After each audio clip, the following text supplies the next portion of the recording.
Gentlemen, how's it going, boys? Good evening, good afternoon, good morning, depending on what time zone you're in. Hello. Actually, do I need to be my microphone closer? There we go.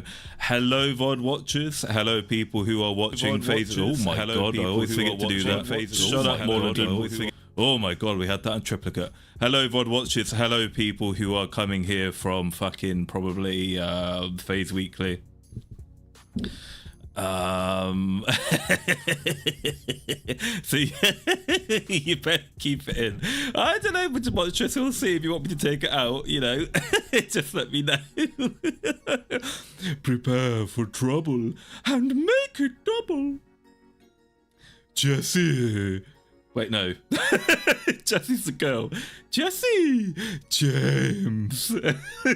Hello, everybody. My name's Markiplier, and welcome to the DIzzy documentary preview. Oh, is it an hour? Oh, yeah, of course it is.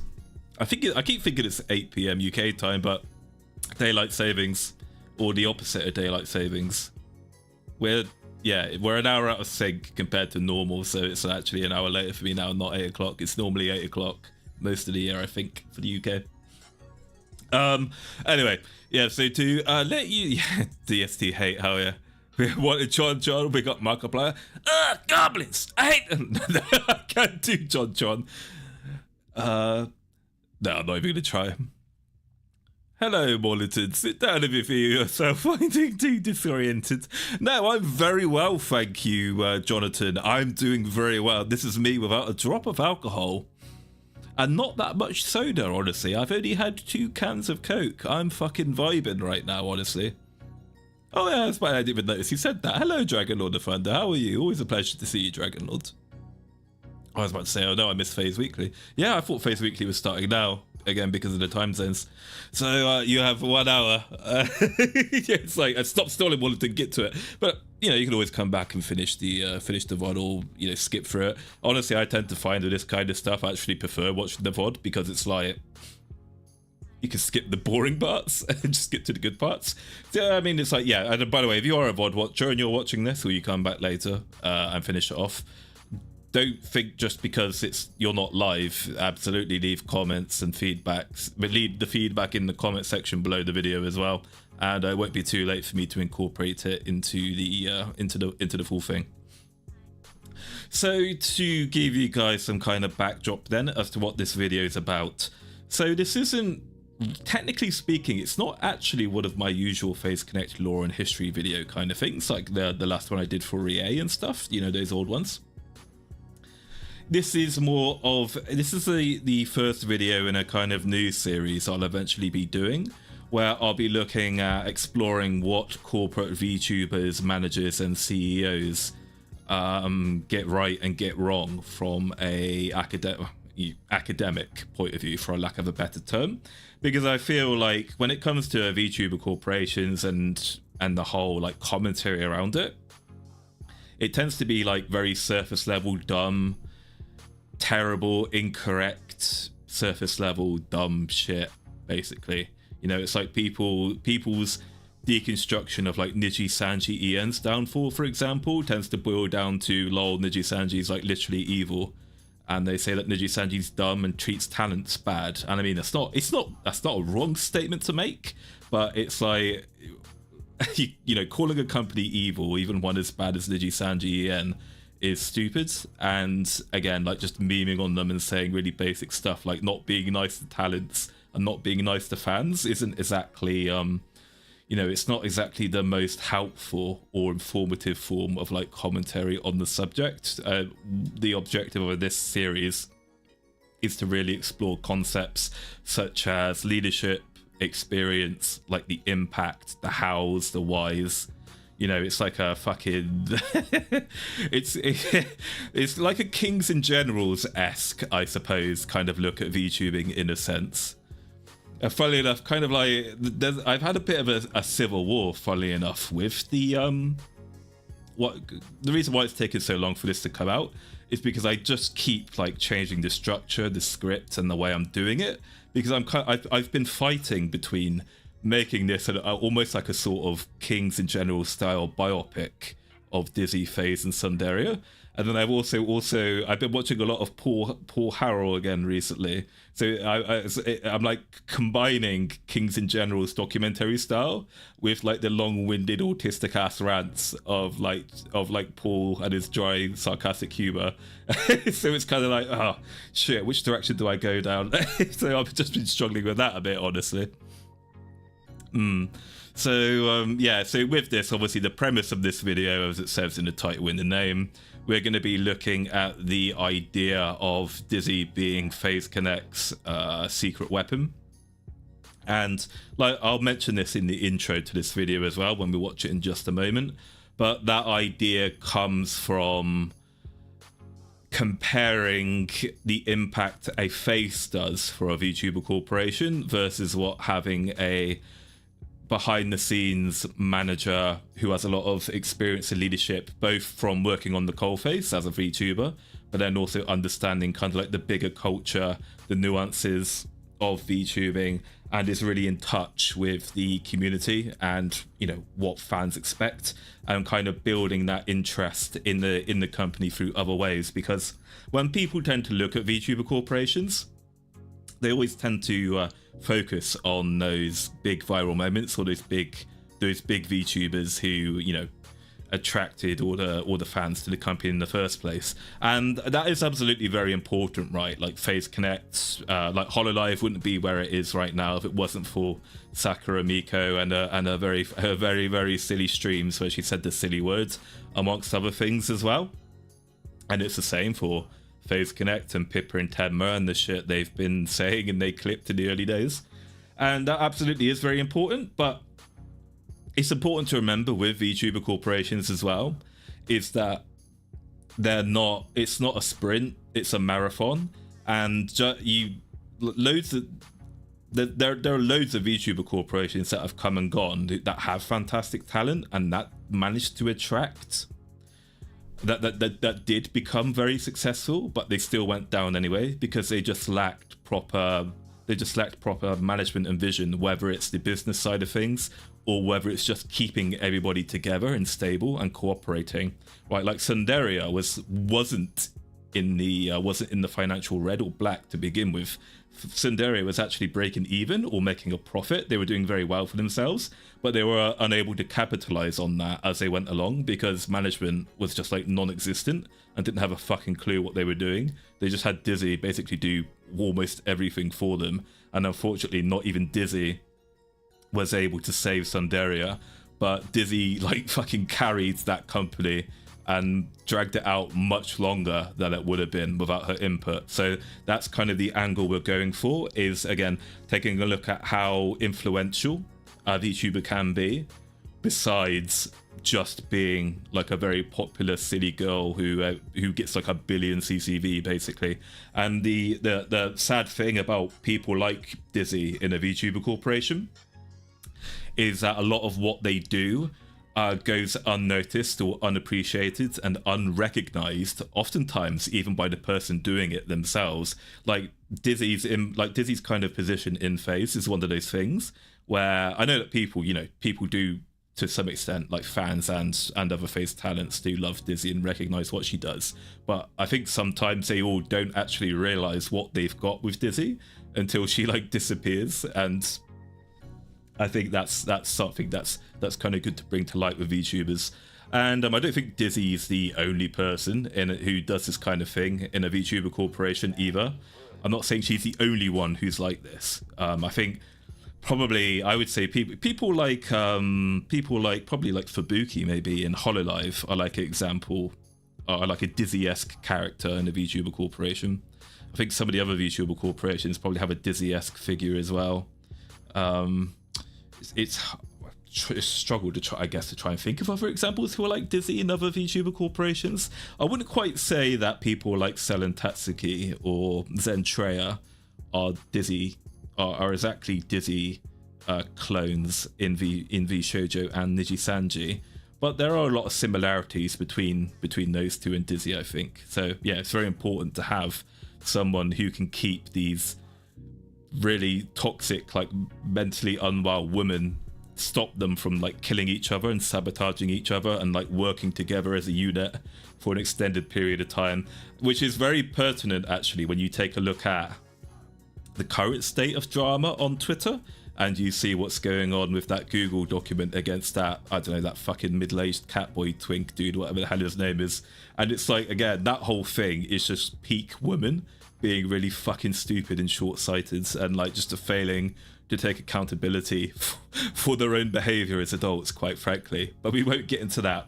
But funnily enough, it's actually been a blessing in a way for this to have been delayed as long as it has, because I started work on this at the beginning of January, and since then obviously there was a Jelly drama, and I think the drama with Jelly and Faze Connect's, you know, terrible statement about that, and then how DIzzy also continued to handle it when she refused to address it on Faze Weekly, has been just fantastic, you know, fantastic recent examples of ammunition that I can use to further the point about how important DIzzy is to the long-term stability of Faze Connect, and it'll be featured in this stream as well.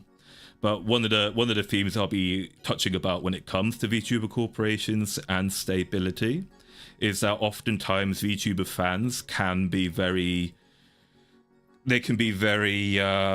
unreasonable and just like crazy, and they go full retards. And you know, DIzzy's ability, the respect and trust that DIzzy's built in the Faze community over the years, and the tireless work she does with Faze Weekly and her other shows to show that appreciation and, you know, bring to light the work that community members do, basically bailed Faze Connect out during the Jelly drama and stopped that from getting even worse than it was already, because Faze Connect didn't learn from one mistake by making that terrible statement regarding Jelly, but they very nearly made like double, triple down, and in their panic almost made like 2 or 3 more mistakes by trying to get DIzzy to talk about it on Faze Weekly, and then DIzzy was like, I'm not going to do that, I'm not doing it.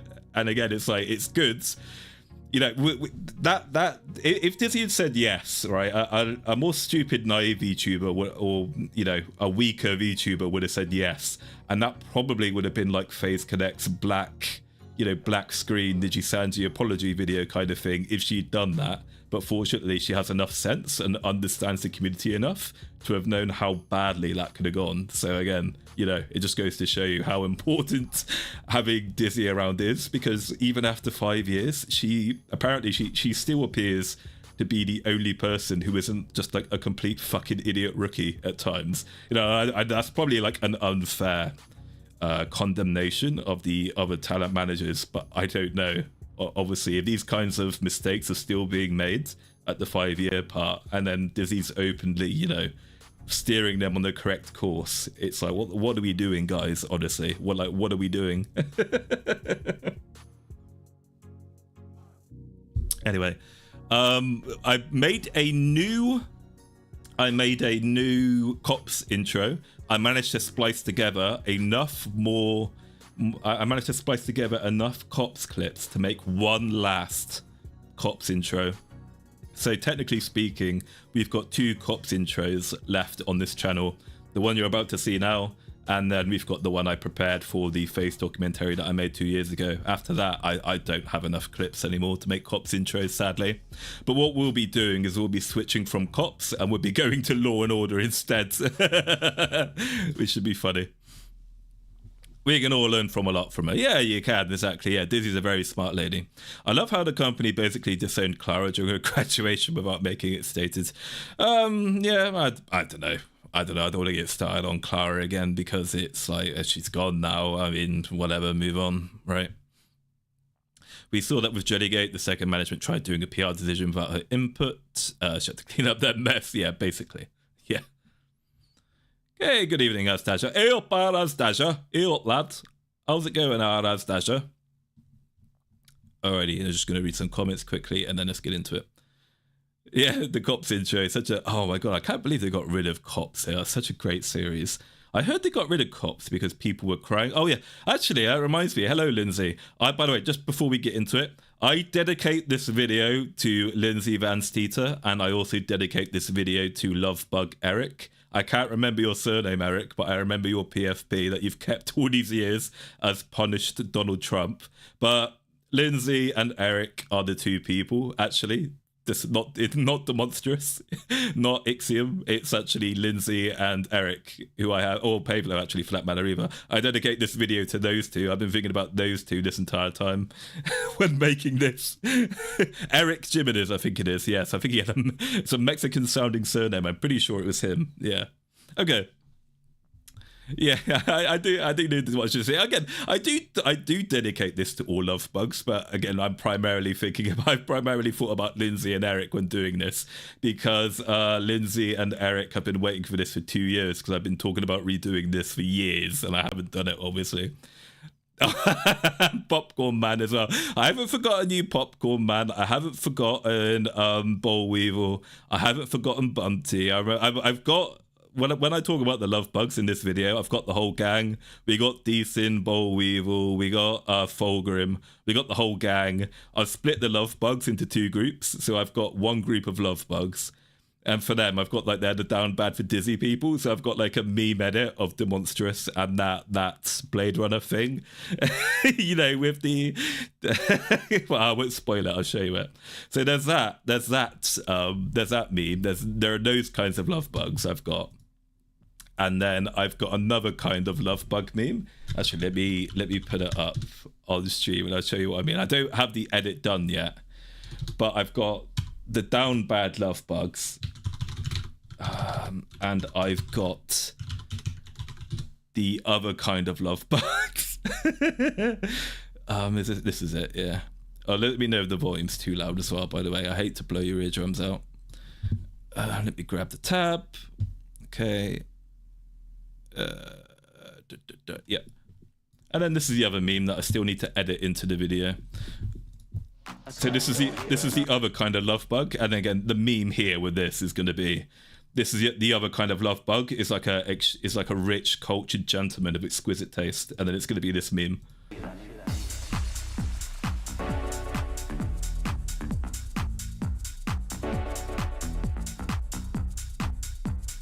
So you got the love bugs rolling up to the stream in a limo.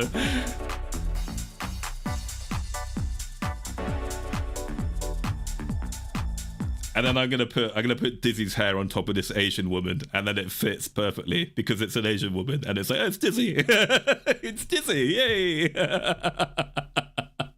Love bugs of culture here. Hey, the purple meanie. Hey, purple meanie.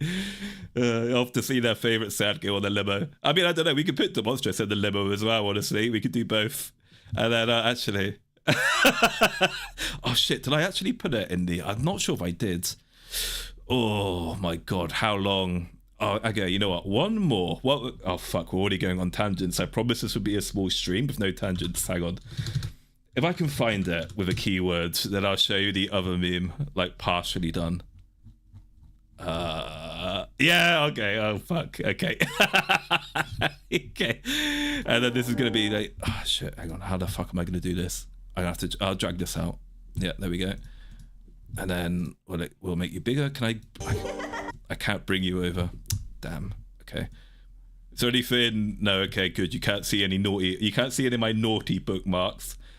Okay, I don't want you guys seeing my naughty bookmarks, which definitely don't have explicit drawings of my favourite Australian VTuber.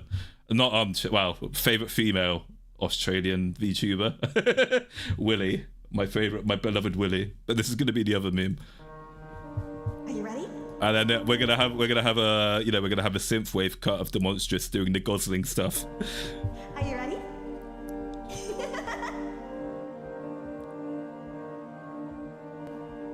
Hi, Lovebug.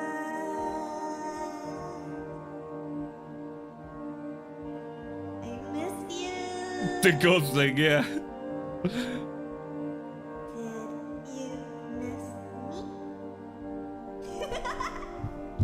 And then bam, we hit it with the Demonstrous Gosling, with the Demonstrous Gosling posting.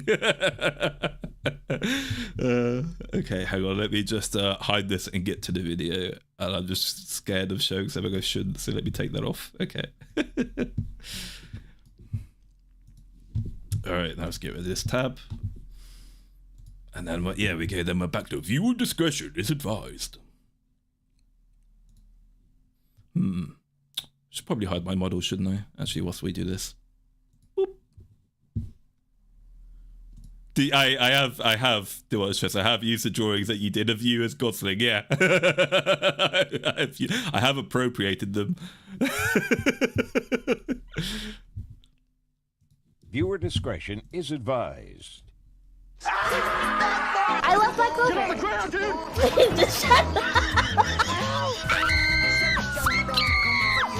How much have you had to drink? Nothing, baby. Why are you gay? Stop! Now! Stop!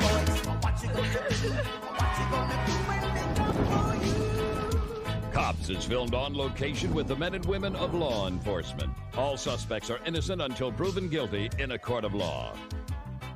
Gentlemen, Maulington, man of many voices and midlife crisis VTuber. Corporate VTubing is a risky, messy business, particularly for new startups. They don't usually last long. Key failures include the lack of coherent financial strategy to remain solvent, lack of operational also, actually, so I'll just stop it there already. Yeah, so as I said before, this isn't like finished. There's a lot of stuff missing, particularly editing. So it's not just going to be like a low effort, you know, watching my model with its tail just wagging up and down. I'm going to have like visual cues and quick cuts to help keep your attention and to help you follow along to what I'm saying. So there will be like stuff in the backdrop to complement this, so you don't have to like fucking give this your 100% attention to follow what's going on. But for the sake of this, I just didn't have enough time to do it for this preview, and I was going to like delay this another week maybe to finish it off more, but I thought at this point it's just too late now to cancel it again, so I thought I'd just go with what I got. Processes that are the foundation of long-term stability, or maybe it's a failure of leadership to properly reward, develop, and nurture talent. There's the curious case of Faze Connect. Their Canadian CEO, Kevin Sakanali, has been able to turn his business into a rapidly expanding success with a tiny starting budget of $50,000 plus a few angel investors. After 4.5 years, you know, I actually went back and watched the entire stream that Dizzzy and the interview Uara did with Sakana, and there's an awful lot of like early pre-debut Faze Connect lore in there as well, actually. So like, I didn't actually know about the angel investors thing into Faze Connect until Armchair mentioned it to me once several months ago, and then I found the stream and I was like, oh shit. I thought he literally did it by himself with like 50 grand. Didn't realize he had investors as well. So I am more informed now of this. Of operations, Faze has risen from being one of the smallest Western originating agencies to becoming one of the largest. They've expanded their talent roster. Did Chairman say who? I mean, this is the thing. Sakana says himself that he had investors. But I don't know who they are exactly, but one of them is actually on the Wikipedia, the VTuber Wikipedia, if you see it. It's that guy, that's like a minion. I need to do more reps and see if I can figure out if Sakana actually mentions him again on any stream at any point. Unfortunately, there's a lot of stuff has been deleted over the years, so it's hard to find any archive if it has been done. From 7 to 35. Developed more complex projects, such as 3D concerts and music albums. They even have a burgeoning coffee industry. This has led observers to question what makes Faze Connect special. Faze does have its problems, particularly the merchandise situation and their recent responses to online harassment against talents. Yeah, the Faze Connect merchandise situation is insane. Get fucking like moist critical on the situation. And as well, obviously we were referring to the jelly drama there, and I think the main problem with the jelly drama is like just a lack of consistency with how Faze Connect handles people, you know, trying to large groups of people, you know, being gay on internet towards their talents for saying things which aren't, you know, what's the word? Sorry, someone's trying to fucking call me. Right, I haven't had a call on my WhatsApp for like several months, and at this perfect moment, someone is continuously trying to call me through WhatsApp video, and it's like, fuck off. Okay, good, they're gone, now I can think again. But yeah, it's like consistency is a problem with Faze Connect in the way they deal with situations, and I think that's what's really hurt them with that, which shows inconsistency in their decision making. VTuber agencies are often mocked and ridiculed for their incompetency or misconduct, but not much attention is given to what they do get right. This video is the first in a series which will explore how certain VTubers, CEOs and managers have made a difference for their agency.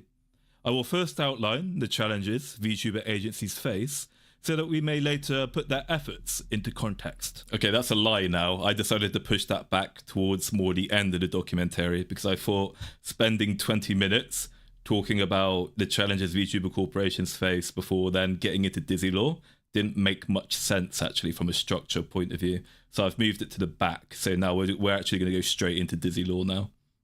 Then we'll move on to a retrospective of Faze Connect talent DIzzy Doccy's 5.5-year journey as a VTuber. Particular focus will be on the value of Dizzy's leadership, experience, business and project management skills, which have made her a trusted and respected figure in the Faze community. Dizzy's influence has helped Faze compete in a crowded VTuber market, positioning it as a resilient, mid-sized dark horse. Also, I'm going to apologise as well. Actually, there are large talking segments in this documentary so far where I sound really weird, and I think the problem is I did a lot of recording at like 10 o'clock at night on many days of the week, and you don't like notice it at the time, and I only notice it now when I have good energy. And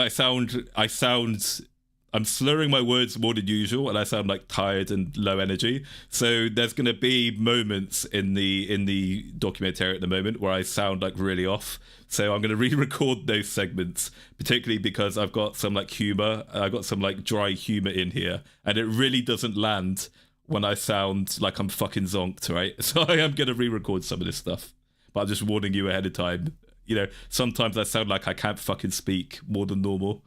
Now, Dizzzy has a history with Faze Connect and VTubing since before her current character incarnation. However, because Dizzzy herself has been very open about her past experiences, we're gonna do it anyway. We're gonna do it anyway. We're gonna do it anyway. We're gonna do it anyway. yes, I'm being very naughty. Make sure to follow community rules when you go to a Dizzzy stream. But I will be talking about past lives. DIzzy Doccy, Piggy Porcaro, Mother Mold, the Crying Chinese Woman, the Dizzler, P. Dizzy. And by the way, each time I do that, I give Dizzzy a name. I'm going to have like a little graphic in the background of her doing various things. So when I finally get to P. Dizzy, I'm going to take the Home Alone 1 like poster. And, you know, it's got like Macaulay Culkin doing that face where he puts the aftershave on. And then like in the background, I'm going to have like a Dizzzy. I'm going to have like Dizzzy right behind him doing a crazy face. You know, like she's going to Shotokan him. I think that'd be really funny. Unfortunately, I didn't have time to make that for the stream. Dizzzy is a Chinese-Canadian VTuber who debuted with agency Faze Connect in May of 2023, part of its Faze Invaders second wave.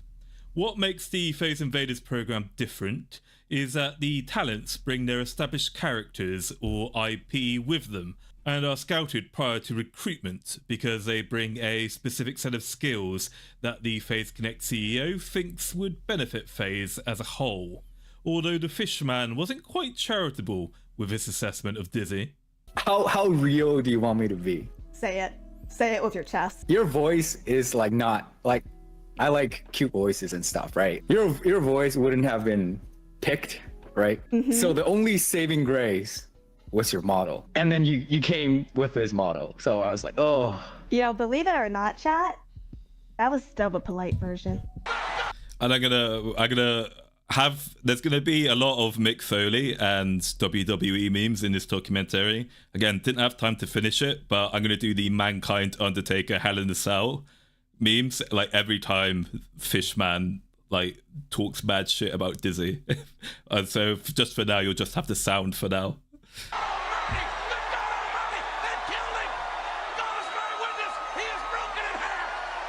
Dizzzy came into VTubing motivated by a desire to earn some extra money to help pay for college and to help find clients for her side gig as a streaming asset provider.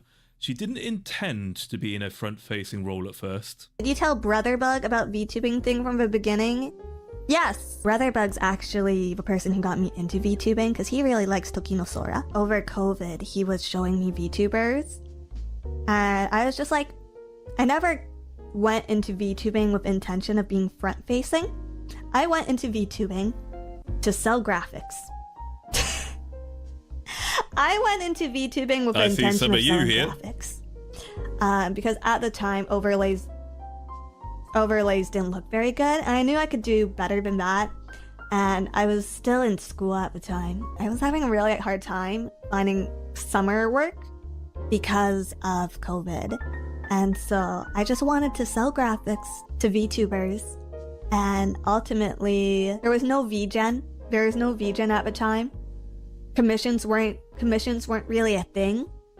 People who did commissions were riggers and live 2D artists. And so I thought that I needed to be a VTuber if I wanted to sell to other VTubers. And so I became a VTuber solely with the intention of eventually just stop, like, not streaming at all. And you know, in a lot of ways that probably would have been the better career path for me.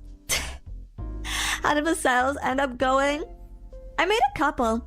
I did graphics. I'm not gonna say who, but this is also lore. There is a notable VTuber. There is a big indie VTuber who is still using my logo.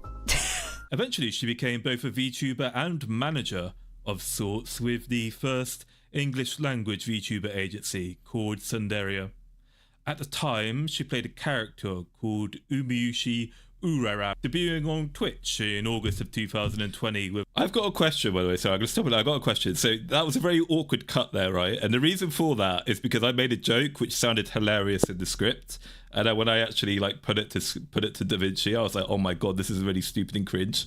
But basically what the joke was is as I was saying her name, I said ooh rah rah rah rah rah rah rah rah, and as I was like as I was doing the rah rah rah rah rahs over and over again, I then cut in the Karibo from fucking Yu-Gi-Oh! Abridged, where he goes do da la la la la la la la la la la la la, and I thought I'd put that in there, and I was like, this is just fucking stupid, Maulington. Like, what the hell is this Reddit ass humor? Like, take that out.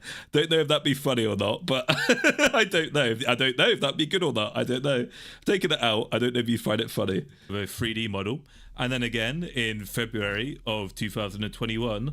On YouTube with a live 3D model. Yeah, I thought so. A recurring theme you'll see with the Dizzler is that she has a magnificent pair of norks. That's Tsunderia. Yeah. By the way, just to translate that into American for you, norks is another way to say tits in the UK. Yeah. Ura befriended a co-talent in her generation named Toshino Charlotte. Excuse me. Excuse me. Fucking Charlotte was supporting the company as both talent and behind-the-scenes manager.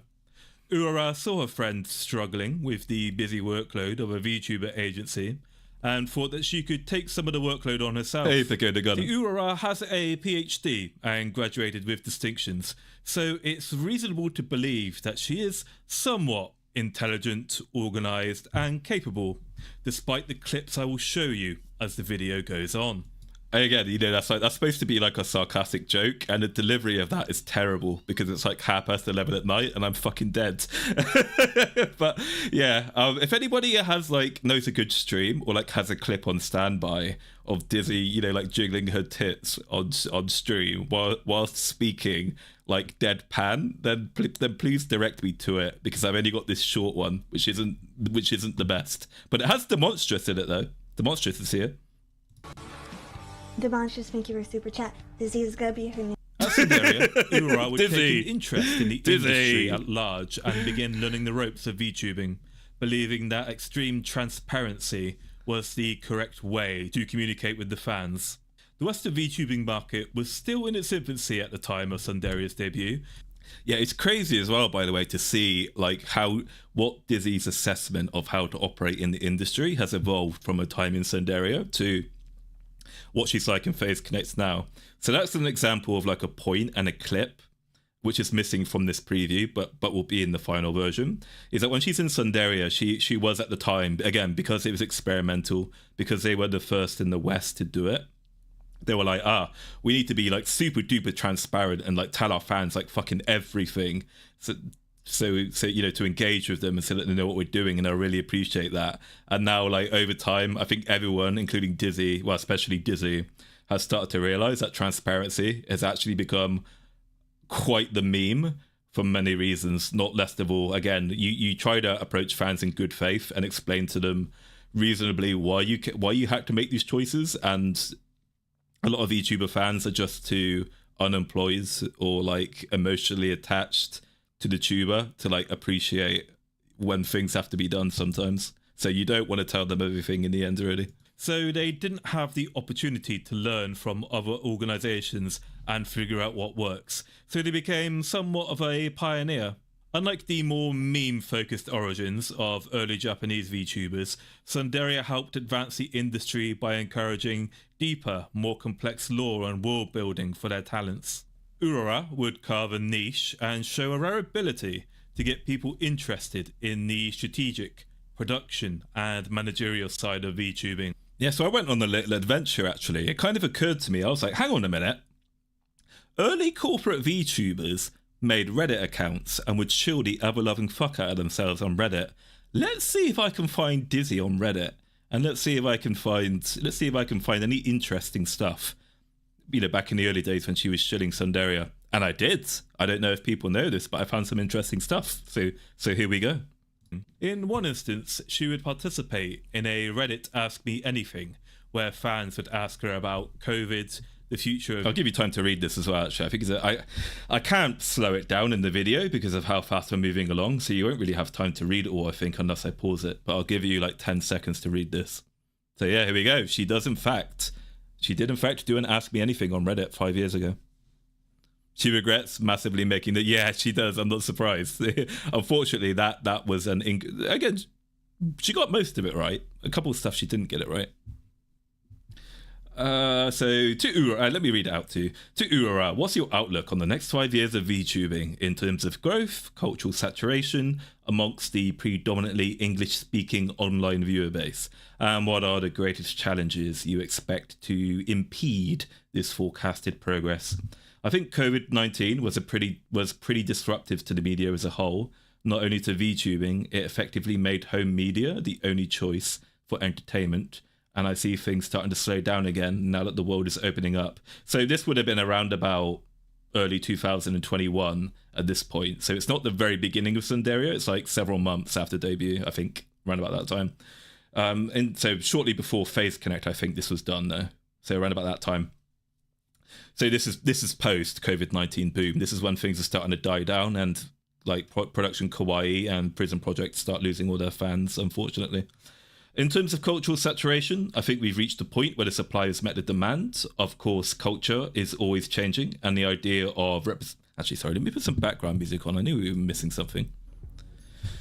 I think we reached a point where the supply has met the demand. Of course, culture is always changing, and the idea of representing yourself online with an avatar dates back beyond VTubers. Again, I'm really glad that Dizzy said this, because there's like this historical revisionism, or like just outright stupidity, where people seem to think that anime VTubers have cornered, like invented the prospect of virtual, you know, models doing content, when technically VTubing has technically been around since like 2005 on YouTube, honestly. So again, I don't think that anime people don't have a monopoly on the culture of using a virtual model.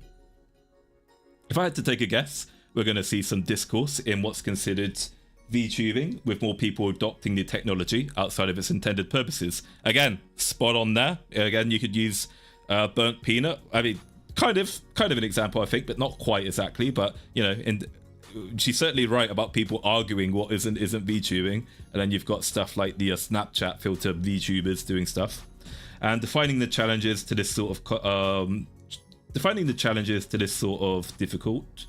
Defining the challenges to this is sort of difficult, given how general the question is. But for someone trying to stream as a career, I think the challenge is always going to be how to differentiate yourself as it becomes more and more accessible to others. Was that too, I was going to say, was that too wordy of a response? So at this point, you know, Dizzzy would say as well during this point is that at this point, she still sees VTubing primarily as a hobby, and she found that she doesn't actually like streaming all that much. So again, this is a funny thing I find about Dizzzy, is that even though this is technically her hobby really, more than a like standalone career, she is still putting this much thought and effort into it. So you can tell she really has the drive and attention to detail to make this work, and that's absolutely what you need in a VTuber manager, and in a talent as well. I think is someone who, you know, they lives and breathes it, like they're obsessed with trying to understand this stuff, and like they do treat it like a passion and a hobby.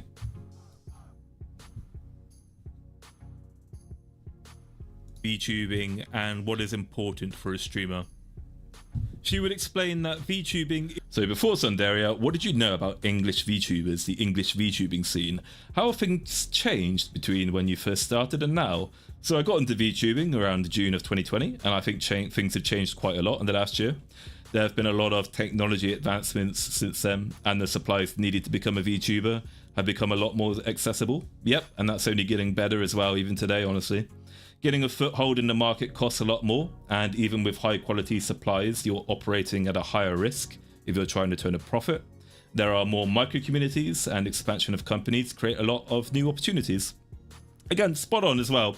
I think the male VTubing argument has like sprung up again on Twitter, and you get like these the most oppressed male VTuber guys constantly whining about their funny numbers and making up nonsense about how back in the old day, back in 2020, everyone was so nice and kind and supportive of each other, when that's never been the case, really. That's never been the state of VTubing. And Dizzzy enough, funny enough, actually calls this out outright. We've got a clip about that. But you can see here again, like Dizzzy is like a no bullshit, no nonsense person. She, you know, she's cutting through all the shit, and she's just getting straight to the point here. She's really got a finger on the pulse that competition is going to happen. There's going to be a saturation. There's going to be micro communities that will expand around companies and particular talents. And at the end of the day, luck is a factor, but you're going to have to work harder to differentiate yourself from the others. So there's going to be more people coming in. That's going to lead to more people going up, but then that's going to lead to a lot more people as well being left behind. You know, there's no magic. There's no magic soil for VTubing to get instant success, really, unless you kind of come into the industry as like a friend of someone who's already really popular, like you're someone's orbiter. Basically, is the only way to magically hit those funny numbers. Isn't just a job, but also a hobby. She would continue these industry talks and streaming content. Decent clips. We got decent clips. By the way, we're always going to give credit to the clippers in these documentaries. So. For the credits for this video, the clippers I'm going to recommend to people who watch this are Hag Enthusiast, Decent Clips, and oh fuck, who am I missing? Hag Enthusiast, Decent Clips. I'm missing someone now. My brain's done a funny. Who am I missing? Hag Enthusiast, Decent Clips. Fuck, I'm missing a clipper. Who am I missing? I forgot. I don't know. Isopods. Where she quickly gained the trust and respect of fans for her insight, down-to-earth nature, and introspection. Yeah, I think that's a fair comment, right? Like a lot of people like Dizzzy for her down-to-earth nature, her introspection, and just to like how real and smooth she is. Like Dizzy's a nice lady. You know, she's easy to talk to. She's an interesting person. And Urara, if things have gone differently, and if you'd not ended up in your current position, what do you think you would have done? What do you think you would have been doing instead? Do you think you would have still been in this industry in a different role, or in another field entirely? Which is a very funny question to ask, given that Dizzzy would eventually, you know, quit VTubing and then focus on a day job, and then end up hating her day job, and then decide to work part-time for Faze Connect as staff. But her answer to this question is that I'm pretty flexible career-wise. Most likely I'd just be working in some other tech startup doing who knows what.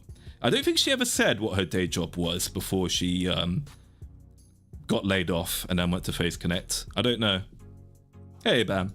And drive is probably the most important factor out of everything. Yeah, for sure. I'd say if you're just getting into it, see if you like streaming first and foremost. I started as a VTuber, and then like a month in, I realized I hate streaming. Dizzzy hates streaming. Dizzzy hates the love bugs. Dizzzy hates Faze Connect. She doesn't like streaming. See, I'm the opposite now, actually. I love streaming. I fucking hate making videos these days. Oh, so much work. Yeah, I would say eagerness is really important because talent is as common as table salt. The difference between a talented person and a successful person, I'd say, is how hard you're willing to work. But yeah. Yes, Dizzzy. Fucking true, Dizzzy. Well said. In these early days, the Dizzler appeared to be more optimistic, girly, and younger than she is today.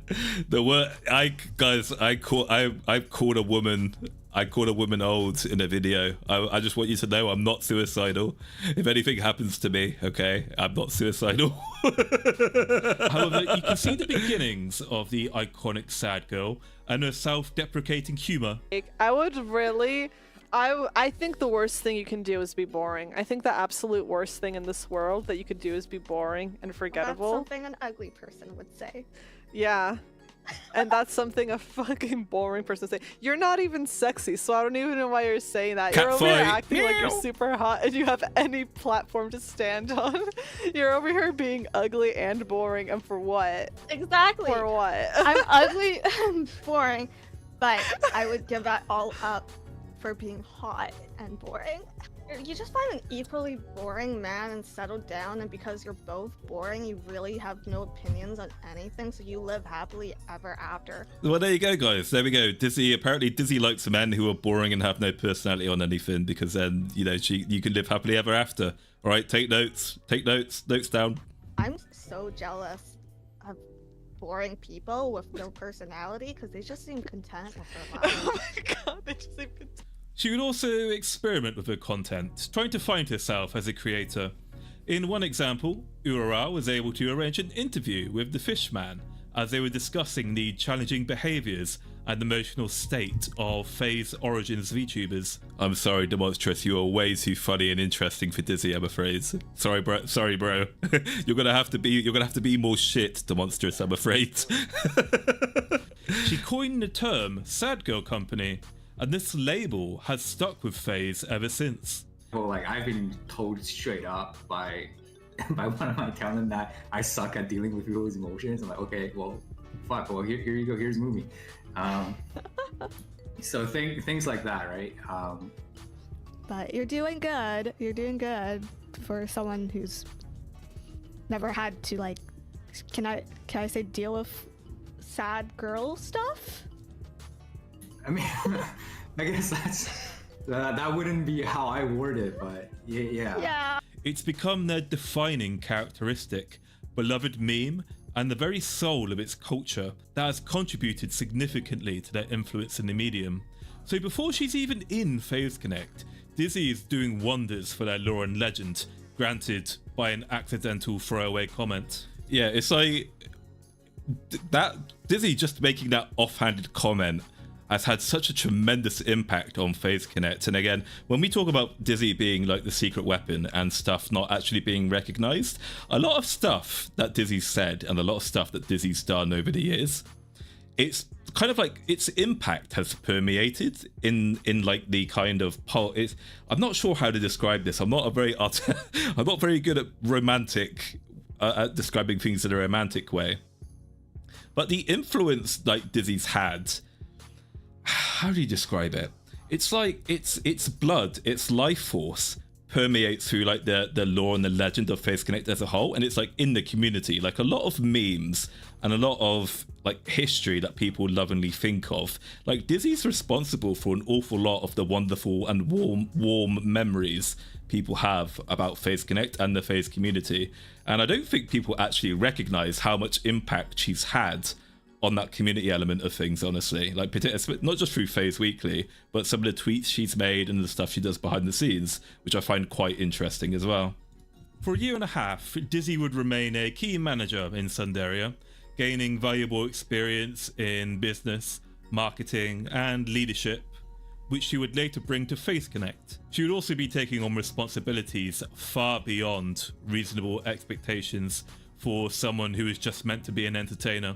For example, she led on the Tsunderia rebrand project. Yeah, and again, it would help for me to have, again, the clips and like the images in the background to help support what I'm saying here.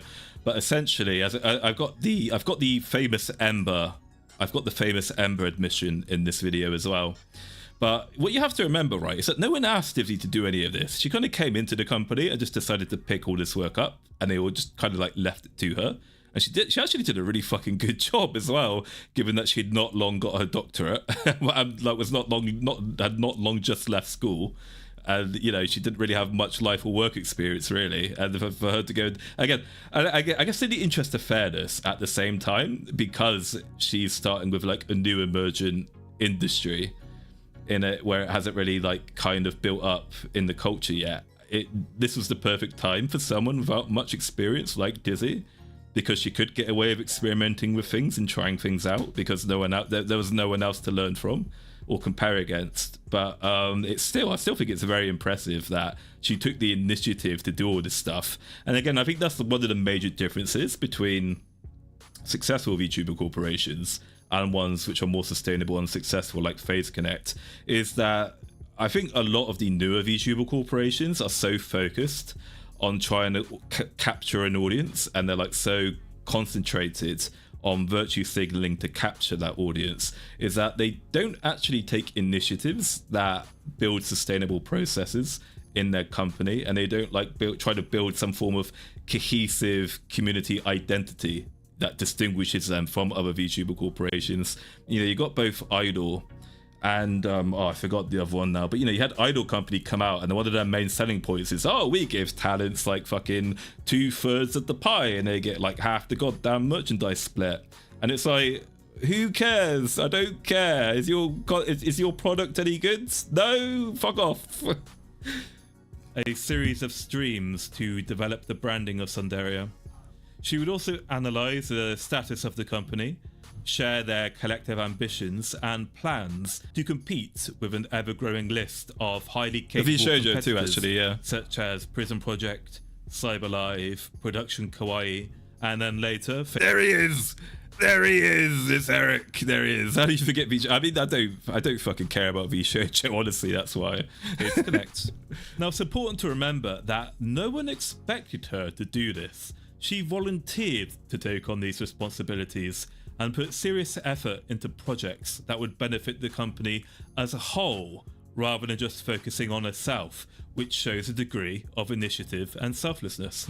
Unfortunately, Tsunderia was not doing well behind the scenes, and its collapse was looking likely. As finances were in the black and management support declined, with staff abandoning ship or just not giving a shit, Urara decided to remain as long as she reasonably could to support her gen mates. In an unusual display of leadership, Urara was spending her own time and money. Oh shit, I actually stopped it there. Whoops, didn't mean to do that. But yeah, we've got a segment on that now, and then we've got one in the second half of the video that you won't see. But again, yeah, massive props to DIzzy for looking after the other girls, and it's genuinely like... It's genuinely shocking to me what she did for her colleagues at Tsunderia, and I guess what she does currently for Faze Connect. You never see anything like it in the corporate worlds. To see such leadership where someone will lead by example and genuinely like help all the other girls and give them financial support, do their stuff for them, and like answer, like basically be their manager or consultant, and pick up phone calls at 2 a.m. to help them out. Really, it's like, it's crazy. You'd never see anything like that in anywhere else. So, you know, big props to DIzzy for doing that. I can see why Amber and the others really look up to her, and like basically lost all hope the moment she was gone, because yeah, I can't put it into words how incredibly touching and impressive that is, that she's that kind of leader. I mean, like every VTuber corporation could do well to have a DIzzy Doccy to stop them all from fucking forming those cliques and betraying each other and get them to fucking behave and cooperate. Money to provide the other talents with streaming assets, equipment, and various forms of support, even organising fundraising projects to help facilitate this. Again, I've got examples as well in the full version. Unappreciated by the other Tsunderia talents, who would develop a level of respect and trust that as long as Urara was there for them, they would soldier on and keep going. You guys distract me. I was gonna mention, someone sent me a marshmallow asking about like my old company and stuff like that and what happened. I can only attest to what, well, I can tell you a little bit, but SunQuest, we basically, I think with like the departure of Urara, decided to leave with Urara. And then after that, I think it like dominoed into a collective like SunQuest, let's leave together. So when I knew Urara was leaving, I decided to leave too.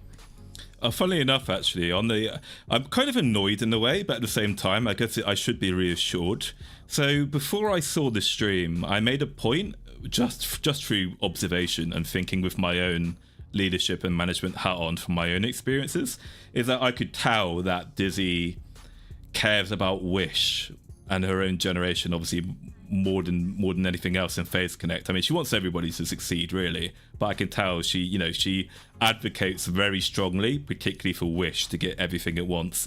And in this documentary as well, it's not just going to be a complete DIzzy glazing documentary. I am going to have a pretty big segment about the dangers and the concerns of having a DIzzy-like character in your company, both in terms of how it can actually be a massive threat to your company, but then also, you know, we all know, we're all fans of DIzzy here, we know that DIzzy doing what she does really takes its toll on her and leads her to having her, you know, her crash out moments and her, you know, her moments where she's not in a great state mentally. Maybe she's struggling with burnout as well. So it's important to remember that it's like, yeah, I think a good VTuber corporation really needs a DIzzy-esque character, but at the same time, you really need to, they need looking after as well. Like, you need to keep a close eye on them, that they don't overwork themselves and have, you know, think they have to do everything themselves either. You really need to spread that work out and distribute it as evenly as possible. And I think they've started to make good steps towards doing that recently. Like Rie, some of the others have started to take over a little bit of the work as well for like the Faze Weekly and the other management show that I forget the name of.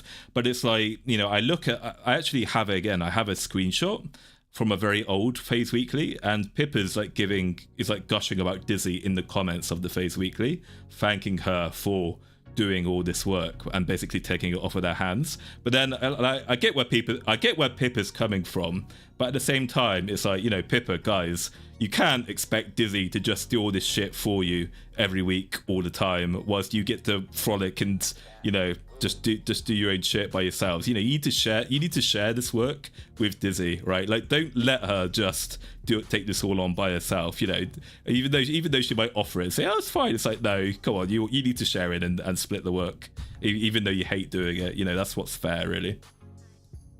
And I guess that was also on the mind of the rest of the SunQuest girls, because for me personally, I felt like my needs weren't being met. There was like basically no support. Like, once Urara was gone, there was zero support.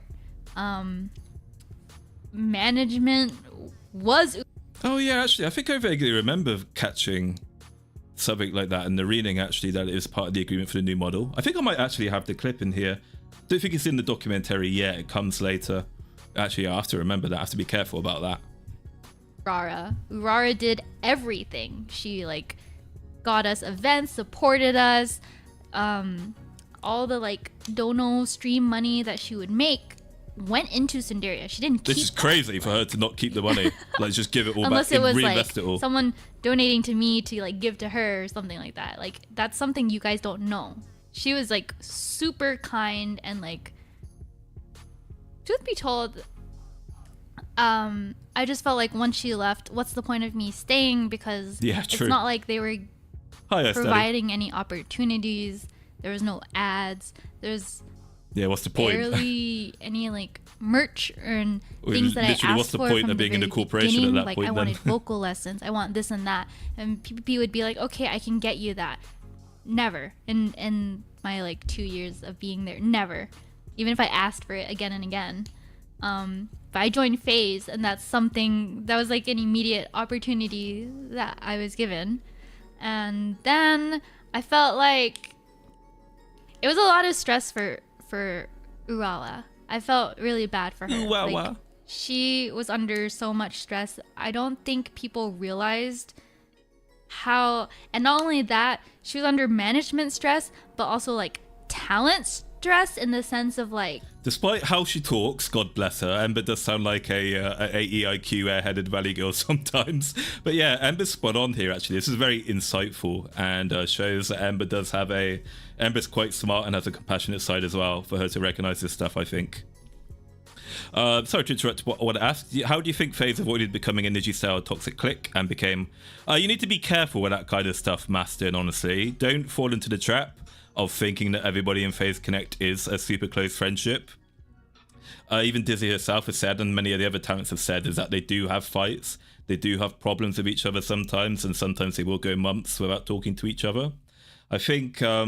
you know, and DIzzy herself will admit as well in one of the membership streams that I'll be recommending. So I won't be showing anything from membership streams, obviously, because it's illegal, for one thing. But I will be recommending particular membership streams in this video as well, so that people can go away and watch those to learn a lot about DIzzy and Faze. But in one of those streams I've recommended, that DIzzy said herself that sometimes she, you know, DIzzy herself with her the way she is, and how intense and hardcore she can be. Sometimes she does like piss off and annoy the other talents with the way she is, and she does fall out with the other talents from time to time by being the way she is, which is completely understandable. And it's something I'm going to bring up again in the leadership segment of this, when I can deconstruct the benefits and the costs of having a DIzzy-like figure. It's like, on the one hand, like having a DIzzy around can act as a great rat. She can be a great stabilizing force and stop the girls from all turning on each other, and act as a sort of she can act as a sort of unofficial older sister figure that they can air their grievances to without making it formal or administrative, you know, and get management involved in there being a disciplinary process of any kind.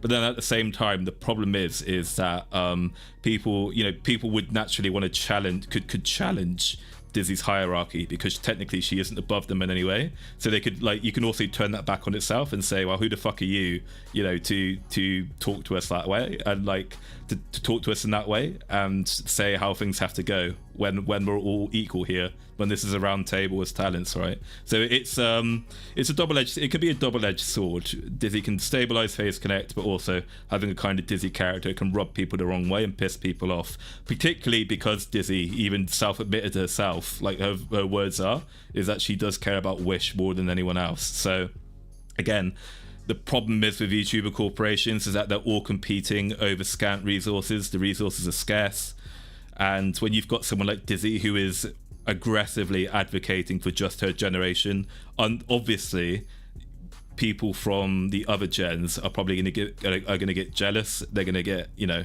they're going to act like they're not going to take it well, right? Because it's a competition. So that's going to lead to animosity and falling outs between talents as well.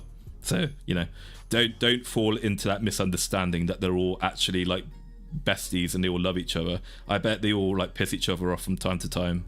And I think what stops them from becoming a Niji Sanji style, well, allegedly, I suppose. I suppose what stops them from allegedly being like a Niji Sanji style organization is that there seems to be a general culture in Faze where they can actually act like professionals. So yes, whilst being women and highly emotional, they can sometimes brainworms and schizo out and like just irrationally start hating each other. But at the same time, they understand that they're going to have these fallings out and that they can make up afterwards, and understand the idea that maybe even if they have personal issues with each other, at the end of the day, they're all trying to collectively build something so they can kind of overlook those differences they have for the greater good of the company, like professionals do. And you know, that's something that we don't see very much of a VTuber in VTubing, but it is possible. It is possible. It is possible. People saw sorry, her one as second. Actually, I think someone donated, didn't they? Thank you very much for the gifted membership. Thank you very much for the oh my god. Thank you very much for the Ice Daddy gifted membership.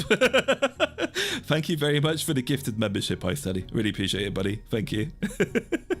Basically, I've got a joke about women, by the way. I've got a meme in this. I don't think we'll show it in this preview, but I've got the Family Guy joke about men. We know how to be friends. I got that in here. both a friend and manager. So it was like you're playing therapist and manager. Yeah. I didn't want to say it out loud, but yeah, that was actually what I was indirectly referencing. Popcorn Man is Rie giving the vibes of being a bit jealous of Wish after the album release. Again, not to armchair psychologists, not to be an armchair psychologist, or like one of those 4chan schizos who rats about talents, but I don't know, as I said, I think I said it in the Rie documentary as well, I do get the distinct impression that Rie is a very ambitious and competitive person, and I don't think that's not a bad thing as well. That tends to be a dirty word in VTubing, where people are like, ew, like you're competitive and you want to get ahead and you want to be number one. Oh, you nasty. I don't fault people. I actually respect people for being like that. It's one of the reasons why I like Lumi so much, is that she is such an ambitious and competitive person who wants to do very well for herself. Don't think it's a problem, but you know, it's going to cause personality conflicts from time to time, right? And you know, hopefully it won't lead to hopefully it won't spiral out of control. You got to keep an eye on that stuff. You got to keep it civil. I think did I mention that in the intro? No, I mentioned it later, actually. I will mention it later, actually, in this preview. You'll see me talk about the dynamics of VTubers in a company and how they need to be respectful of each other and how to control that. You know, all these girls. I wouldn't wish that on anyone. That's like way too much stress. That's mixing like work-life. You know, you don't have work-life balance. People would be messaging her at like 2 a.m. for help for stuff like that, and she would respond and like help and stuff like that. But like when you do that, you don't consider her. And that's, I feel like it was, you know, she had to put her health first. Eventually, God, that's such Ember, extremely well said there from Ember. She really touched on all the most pertinent points of like respecting Dizzzy and considering her and her health and, you know, what she does as well, and respecting her. Again, great. I can see why Ember and Dizzzy like each other a lot. I mean, Ember is such a bro. She's such a good wingman as Ember. Thank you very much for the $2, Eric, buddy. They needed Jim's driveway to fight it out. Yeah. Can you? What did I do? I should do an Ethan Ralph meme with Rie. I'll stick Rie's hair on Ethan Ralph, and he's going like, "Suffer, Medicare, suffer." But it's Rie. Suffer, Dizzzy, suffer. Give Dizzzy a gym hat. So I was going to read something. Oh, okay. So to clarify, I was speaking generally. I don't think they're all BFFs, but at least they're capable of keeping things behind closed doors. Well, we'll see. You know, I did warn people. I did say a year. I'm not that ingenious of saying it, but I did say like a year in advance of Clara's last meltdown that she was a ticking time bomb and that she was going to do that shit, and that, you know, people, they needed to get a grip of her. I don't know. You can't say never.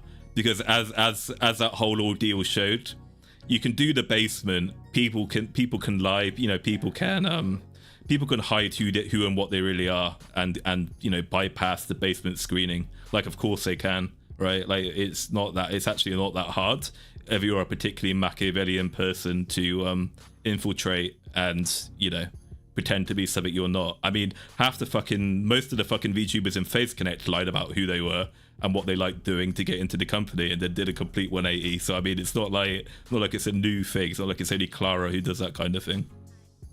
I've seen many people say Rie would work herself to the ground without checks. Yes, that is very true. I won't go into specifics because I guess it's Beto only stuff. But if you're a Hime Beto and you like regularly check Rie's community posts, like seriously, that woman, when she was going under surgery, and she like had serious issues with her voice, like Rie was still uploading shit like 2-3 times a day, and would have kept like going 100% on her content. Like, that woman is a fucking machine. Like, Rie will break before she gives up, which is a reason why I really like Rie as well. I think Rie is very impressive.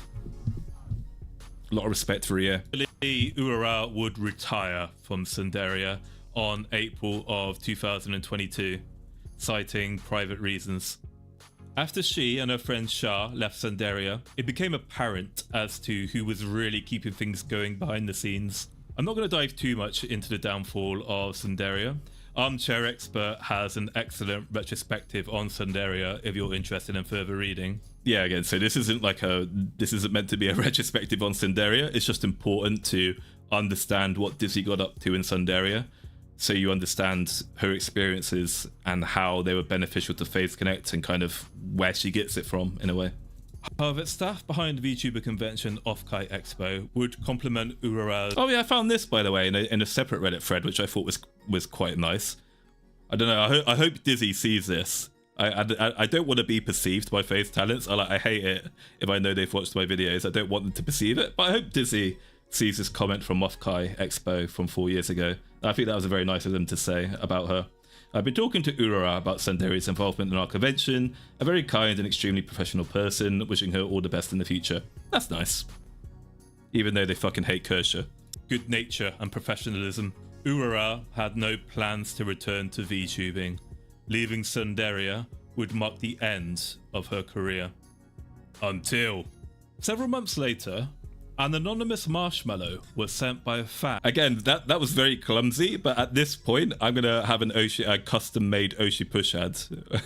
So this section here will take place after an Oshi push ad, I'm afraid.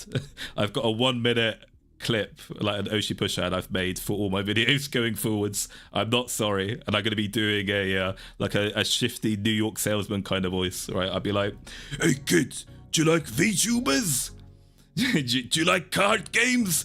If so, I'll sell you some fucking trading card games." Like, "Hey, I'm Antonio Ravioli." So then, yeah, and then it's got in there. It's like, "Here, go to this time zone to skip ads." Yeah, it's got all that. Describing how much Urara's streams and content help them deal with life. The message clearly touched Urara and inspired her to come back to VTubing. Bait that got me back here is... Oh my god, this clip, fucking, this is like this clip destroys me, along with Pippa and the Pact stream. Like, fucking hell, this breaks me. I got this marshmallow. I'm actually gonna pull it up and read it.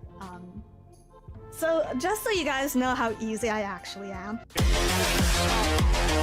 I got this marshmallow. Sorry, just to say as well, this is the Azahara cut I did for this stream because I was running out of time. I won't be doing the Azahara cut, I'll be doing the Source stream for this because as great as the background music is and as funny as Azahara is with this clip, it's a good clip, but I don't think it's really appropriate to be doing that over a very serious moment.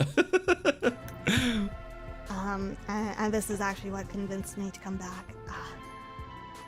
Very, very embarrassing to admit, but I got this, I think, in October or November. Oh shit, sorry, I just got to say something before I forget as well. On Dizzzy and the CCV thing, again, like in the second half, which you won't see here, I actually made a joke about how Dizzy's main channel is basically technically Faze Weekly. So I can't remember how my joke goes, but I basically made the point that Dizzzy is so selfless and she puts so much effort into Faze Weekly, she is basically competing with herself and losing because more people watch Faze Weekly than they watch her main channel. So Dizzzy competes with herself and she's losing. Yeah, I think it might have been October. But I got this message and it was just, "Hi, name. The leaves are changing colors again where I live. I remember last year you said you weren't a big fan of the fall. It's weird to think about how much has happened since then. I hope you're doing okay out there. Yeah, go enjoy Faze Weekly, guys. The VOD will still be here. I wish I could have gotten the chance to thank you before you left. I had just started working at a new company, and I'm still here. Things have been going well, and I have you to thank for that. Oh, Dizzzy. And if it wasn't for you talking me out of my self-doubt, or whatever, I would still be at my last company, being underpaid and underappreciated. Real. So thank you for answering those nolos on stream back then. And thank you for being someone who I was able to look up to. Aww. Why am I getting emotional about this? This is so old.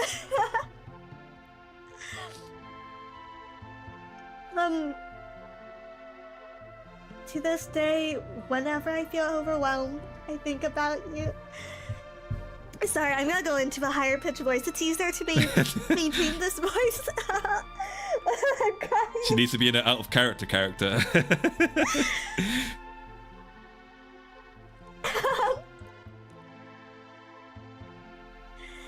To this day, whenever I feel overwhelmed, I think about you and all that you had on your plate. And it motivates me to do better. And I always admire how everyone saw you as such a solid foundation for them. I wish I could be more like you. Anyways, if you're reading this. Fucking love bugs in your goddamn tears I hope obsession. that you're doing well. You deserve the world. Miss you. Oh, miss I'm gonna you. say this once and never again. If I can make someone's life a little better, even just 1 hour, then I want to do my best. Oh, that's very nice. You will never hear that again. Gross. That was so gross. That was so disgusting. Human weakness. Purge it from my body. Purge it from my body. Purge it from my body. Purge it from my body. Purge it from my body. Dizzzy had some connection to you. Okay, you think the Final Fantasy? Yeah, I guess it does. You know what? I'll get the original source and I'll just add the Final Fantasy 6 music on top of it myself as well. Then I'll do that. Connect whilst working at Tsunderia. She would support Faze in the early days as she knows Kevin in real life. Apparently, they even went to the same school. It's a common misconception. Not sure if I should mention that really. I mean, I think it's common knowledge, isn't it? They went to the same school, but I can't even remember where that was brought up. That she was an important founding manager for Faze Connect at the time. In reality, she was more of a consultant or advisor, providing them with guidance and doing odd jobs as she had a higher degree of experience and understanding of the industry. But yeah, he needed help with, I think, file conversion or something. He just kind of asked me to do a bunch of other things. And then at that point, I was just like, and then there was Valentine's. We'll get to Valentine's Day. Valentine's Day. Help with a bunch of other Hey, look, things, it's Pablo and again. then he kept coming back to ask for help on things. Oh, that's and so Bollweevil. eventually, I was at this point getting fed up with my job, with my day job. So I was trying to get out.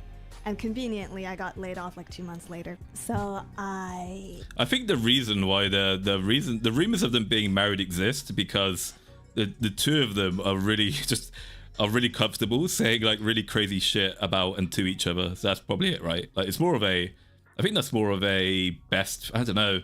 I've never had a girlfriend who is like comfortable with that level of banter. Honestly, that always seemed to be more of a best friend kind of thing. But I don't know. offered at this point, like, hey, if you need like temp help for staff, like I can do it like part-time, like I can help out, because Mumi was the only manager at the time, and she was getting pretty stressed out. Yeah, I guess sorry to stop it there again, but I did speak about Mumi and Dizzzy coming to help Mumi, and like Dizzzy basically being the second manager, like after the manager after Mumi, to come in and help things out. But I thought I cut that out, me talking about that and elaborating on that point, because, well, Dizzy's talking about it in this clip, so I think it's kind of redundant for me to then just repeat essentially what Dizzy's saying here. I think that's kind of, because I always get, in my head, I always get self-conscious where I'm like, my videos are like half clip, half me actually talking. Maybe I should reduce the clip to talking ratio. But then it's like, but if the clip is just saying what I'm saying anyway, you don't really need me to talk about it. I just essentially put into context. So I think that's pretty straightforward from the clip. So I'm just gonna, I've decided to just roll with the clip and not just literally repeat it in commentary either, because that also has the benefit of cutting down the runtime as well. So I think it's a better way to do things like that. So that's when I stepped in, and basically I think the first thing I officially helped with as staff was some sort of, was someone's karaoke or something, someone's birthday or karaoke.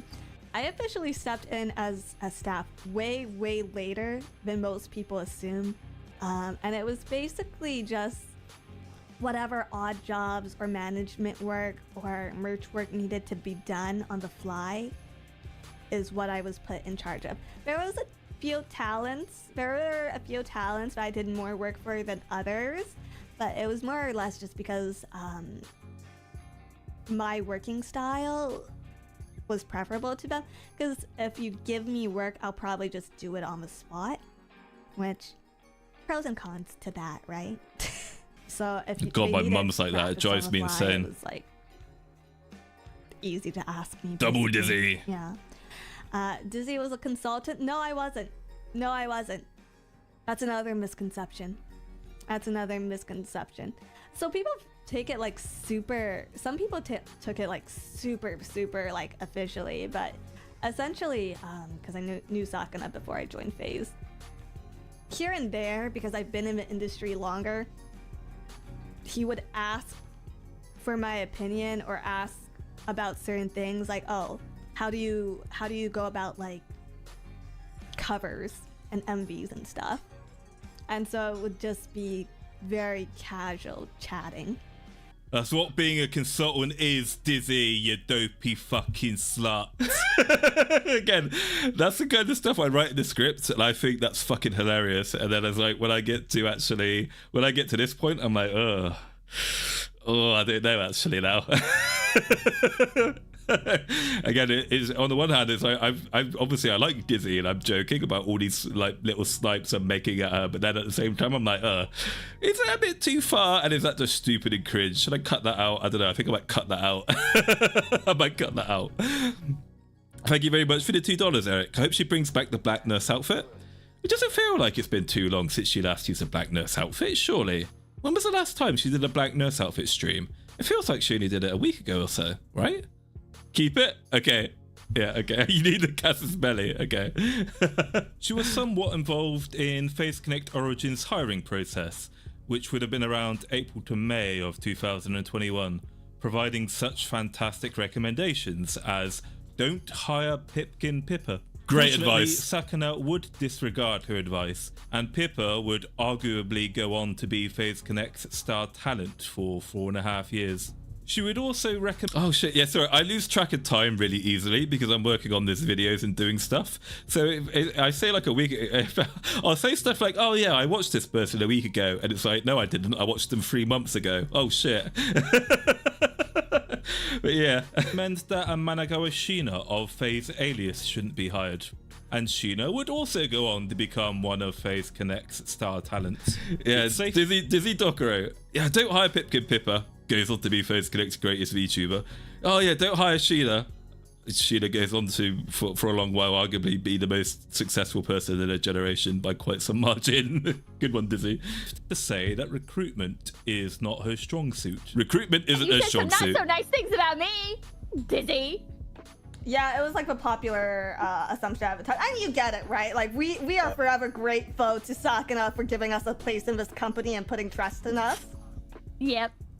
She's being sarcastic. She hates Sheena. She's Dizzy messaged Sakana. She was like, "Don't hire Sheena either, that bitch." Yeah. We've openly discussed this. That wasn't message. That was over lunch. I was making a joke. Oops, got Did you actually say don't hire Sheena? Yeah, dude. She knows it. What the He had just interviewed her. He sat down, he told me immediately that he interviewed her, and I was just like, you, are you sure about that? And he was just like, and I was just like, okay, man, you do you. You're fucking evil. Holy shit. You know what's fucked up? I'm super close to Pippa and Sheena. Yeah, this is my friend group. Like actual friends, not just like, oh yeah, of course. Yeah, these are people I hang out with in real life.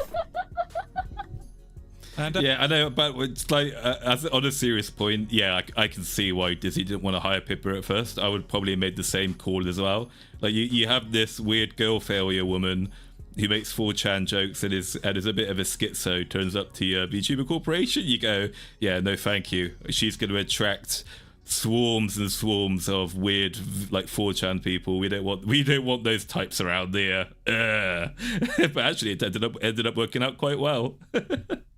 For a time, Dizzzy got the bug for VTubing again and wanted to debut with Faze Connect. Her wish was eventually granted. It's now May of 2023, and Dizzzy moves to a front-facing role as the deep sea parasite VTuber, part of the...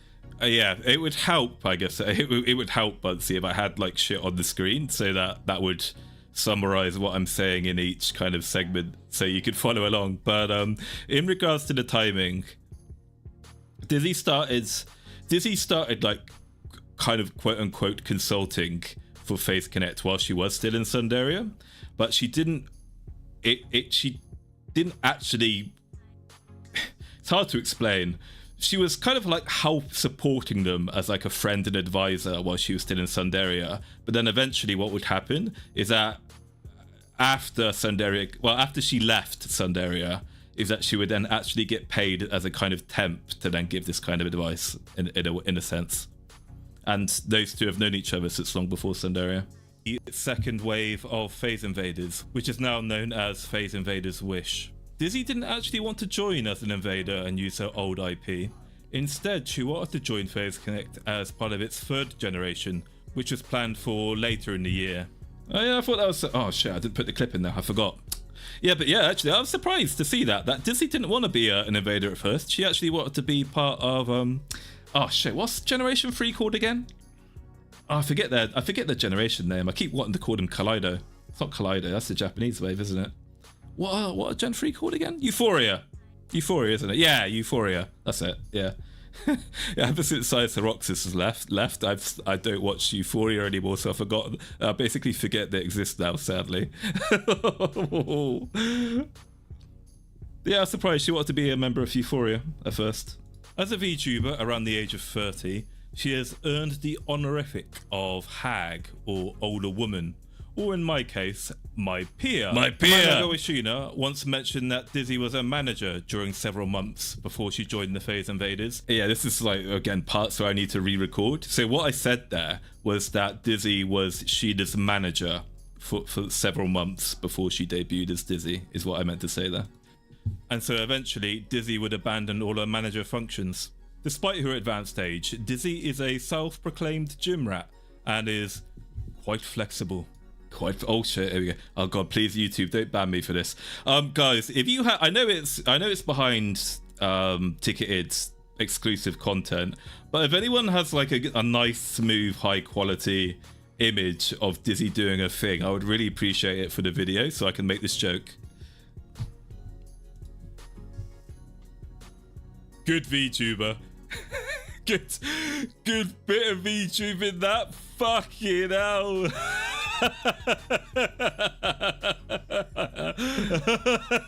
Woo. The Dizzler likes aquariums.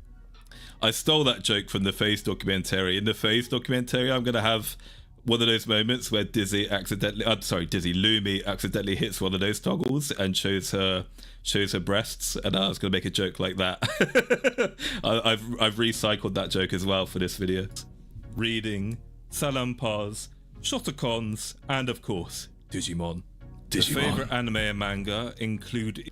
Oh, by the way, we all know Mu Muyu is the true sex symbol of Faze Connect, apparently. Incredibly tasteful stuff, such as Digimon, Dragon Ball, Gundam. And again, I'll have stuff in the background and the slides from a stream. And of course, to fill people in about number this. 6. Blue Submarine number 6. Ever made. Best OVA ever made. Her goals are to become a better streamer, multiply her species, calm down Demonstrous, and become a calm down marketable Demonstrous. plushie. Dizzy proclaimed that when she hits 100,000 subscribers on YouTube, she will pump her breast No, it's for Moo Moo Leah You. and provide Leah with breast milk for a future homemade ice cream tasting stream. I forgot to save that tweet. I need to find it again. But yeah, if Dizzy gets to 100k subscribers, she said she will pump her breast milk, turn it into ice cream, and feed it to Leah. So if you want to subscribe to Dizzy already, you know what to do. Faze Connect. An idol company. An if I idol were to company. describe Dizzy's content, she's a colossal dork, fucking weird, creative, professional, dedicated, yet sometimes vulnerable and introspective. What do you think? Do you think that's a fair assessment of Dizzy? Say it again? Do you want me to say it again? Okay, hang on. I don't know what you want me to say again.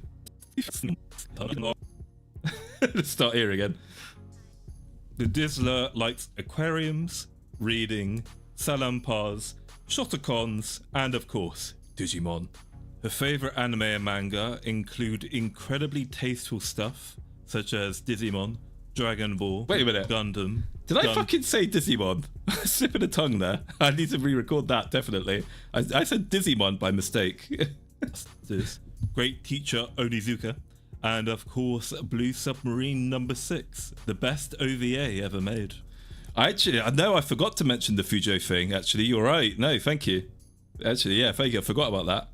Her goals are to become a better streamer, multiply her species, calm down Demonstrous, and become a Calm down, marketable Demonstrous. plushie. Dizzy proclaimed that when she hits 100,000 subscribers on YouTube, she will pump her breast for Leah and provide Leah with breast milk for a future homemade ice cream tasting stream. Faze Connect. An idol company. I think the problem is there about the Fujo thing is that fucking everybody in Faze Connect is a Fujo. So saying someone's a Fujo doesn't mean anything. They're all fucking Fujos. If I were to describe Dizzy's content, Except she's Luby, baby. a colossal dork, fucking weird, creative, professional, So dedicated. what's the difference between a Shota and a Shotacon? I don't like Lolicon and I don't like Shotacon. Is there a difference between Lolly and Lolicons? Is Shota and Shotacon? Is it different things? I don't get it. Yet sometimes vulnerable and introspective. Dizzy's interests are primarily geeky and nostalgic, with a deep passion for Digimon and the business side of VTubing. But most of all, she cares immensely about her home in Faze Connect, particularly her gen mates in Faze Wish, and of course her community, the Love Bugs. One of her key That's you. goals has been to overcome her self-doubt as I love this tweet so much. I've never hit bookmarks so fast and saved a tweet so fast. I don't know why this is I found this to be such a fucking funny tweet. This really tickled me the right way. I really love this tweet a lot. Fans note her lack of confidence holds her back from even greater potential. She's received praise from fans and colleagues for her hard work ethic, charm, intelligence, and inspirational presence, with some fans viewing her as a role model or idol, despite her own self-deprecating comments. And she could sometimes be quite meta. Dizzy enjoys horror. Oh yeah, again. So after I say she's quite meta, I've got the clip of Dizzy role-playing Urara and then reviewing Dizzy as Urara. Basically, which is one of the most meta things I've ever seen. But it was a good stream. And body horror elements, such as her occasional skin-walking streams, like when she piloted the skin of Leah, and then of course there's Mother Mold. Again, we're gonna have clips of Dizzy piloting Leah's skin, and we're gonna have Mother Mold back. Yeah. The more silly and whimsical side of her personality. She's the permanent announcer for Faze Weekly, which is Faze Connect's live news program, showcasing her ability to deliver engaging scripted segments, as well as her commitment to the Faze Connect fandom, particularly the clippers, which you could argue are the lifeblood of VTubers and VTuber corporations, as they are often the primary source of spreading the word and interest of a VTuber. I've got a lot of snapshots from Twitter of clippers praising Dizzzy for what she does for Faze Weekly, including Bunsey. We got Bunsey in there, Bunsey's comments about Faze Weekly. We got GU as well. I don't know if any other clippers talked about Faze Weekly before, but there's a lot of stuff. Yeah, lots of stuff. Dizzzy most likely spends a countless amount of time going through content on Twitter and YouTube. Go to her as well. Yep. Their hard work, and this hasn't gone unnoticed by the clippers themselves, who are always highly appreciative. Like many VTubers, Dizzzy enjoys a good yap, and family dynamics feature in her stories, often humorously critiquing sibling relationships. Oh god, her fucking relationship she has with some of her family members, like the sofa story, like fucking hell, that's crazy, dude. God, I'd go fucking mental about that one, me personally. Or using personal life for material. Sometimes not the Dizzzy sofa, will the produce couch. educational streams on topics that may benefit the health and well-being of her community. Even though Kevin thinks her voice is gross, I think she would make an excellent showdown in any future System Shock games. I said this in the first Dizzzy video, I'll say it again. Guys, come on. I think Dizzzy would sound like amazing as Showdown from System Shock, wouldn't she? I think Dizzzy would make a great Showdown. I want to see Dizzzy voice Showdown if we get more, if she gets more future, if we get more System Shock games. In May of 2025, Dizzzy would release her first original song called Dizzy Coffee. At the time of this video, she's had 4 main. Again, we're gonna have a meme there. When we're gonna have a meme where we're gonna do like John Hamm doing the club thing, but we're gonna play Dizzy Coffee Time over it. Hang on, so you can see the vision. Let me see if I can find the meme for you. You'll probably know what I mean if you live on Twitter like I do. But we're gonna have this meme, but it's gonna be playing Dizzy Coffee Time. You know what, actually, we might add Demonstrous to it as well. Instead of John Hamm, we'll put Demonstrous's face over it. And then we'll play Dizzy Coffee Time. And then we got this.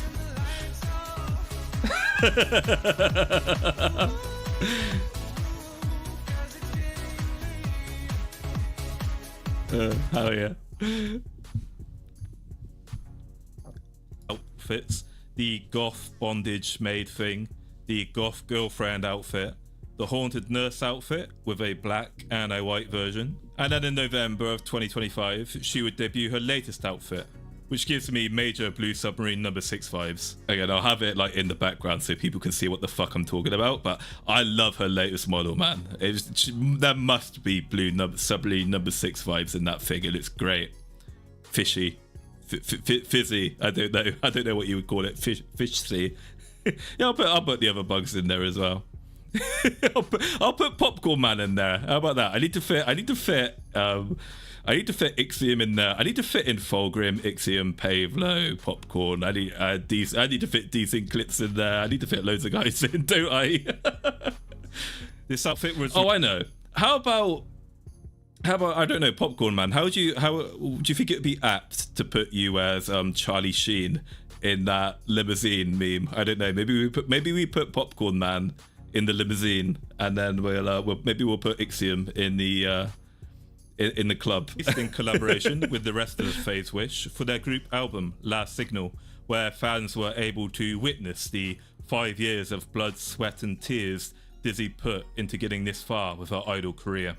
Dizzzy is a K-Fab VTuber with a wide range of characteristics. K-Fab some of you guys might have seen this before, but I actually made a special meme image for this. Hang on, let me see if I can find it.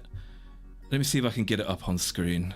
I made again, we're going to the wrestling comparisons now. We're going to the Mick Foley comparisons, and I made one for Dizzzy. When did I make this? Have I had a lot of images added since then? What did I call it? I think this image looks great for like a shit post I made in 2 minutes. What did I call it though? It's a problem. Oh my god, was it really that long ago that it's all the way down here? Holy Jesus, no. Pippa Pipe Bomb, no. Motherland, no. Oh my god, where is it? Oh god, am I gonna have to put in Dizzy? Dizzy. I don't know, let's try using the filtering tool. Dizzy.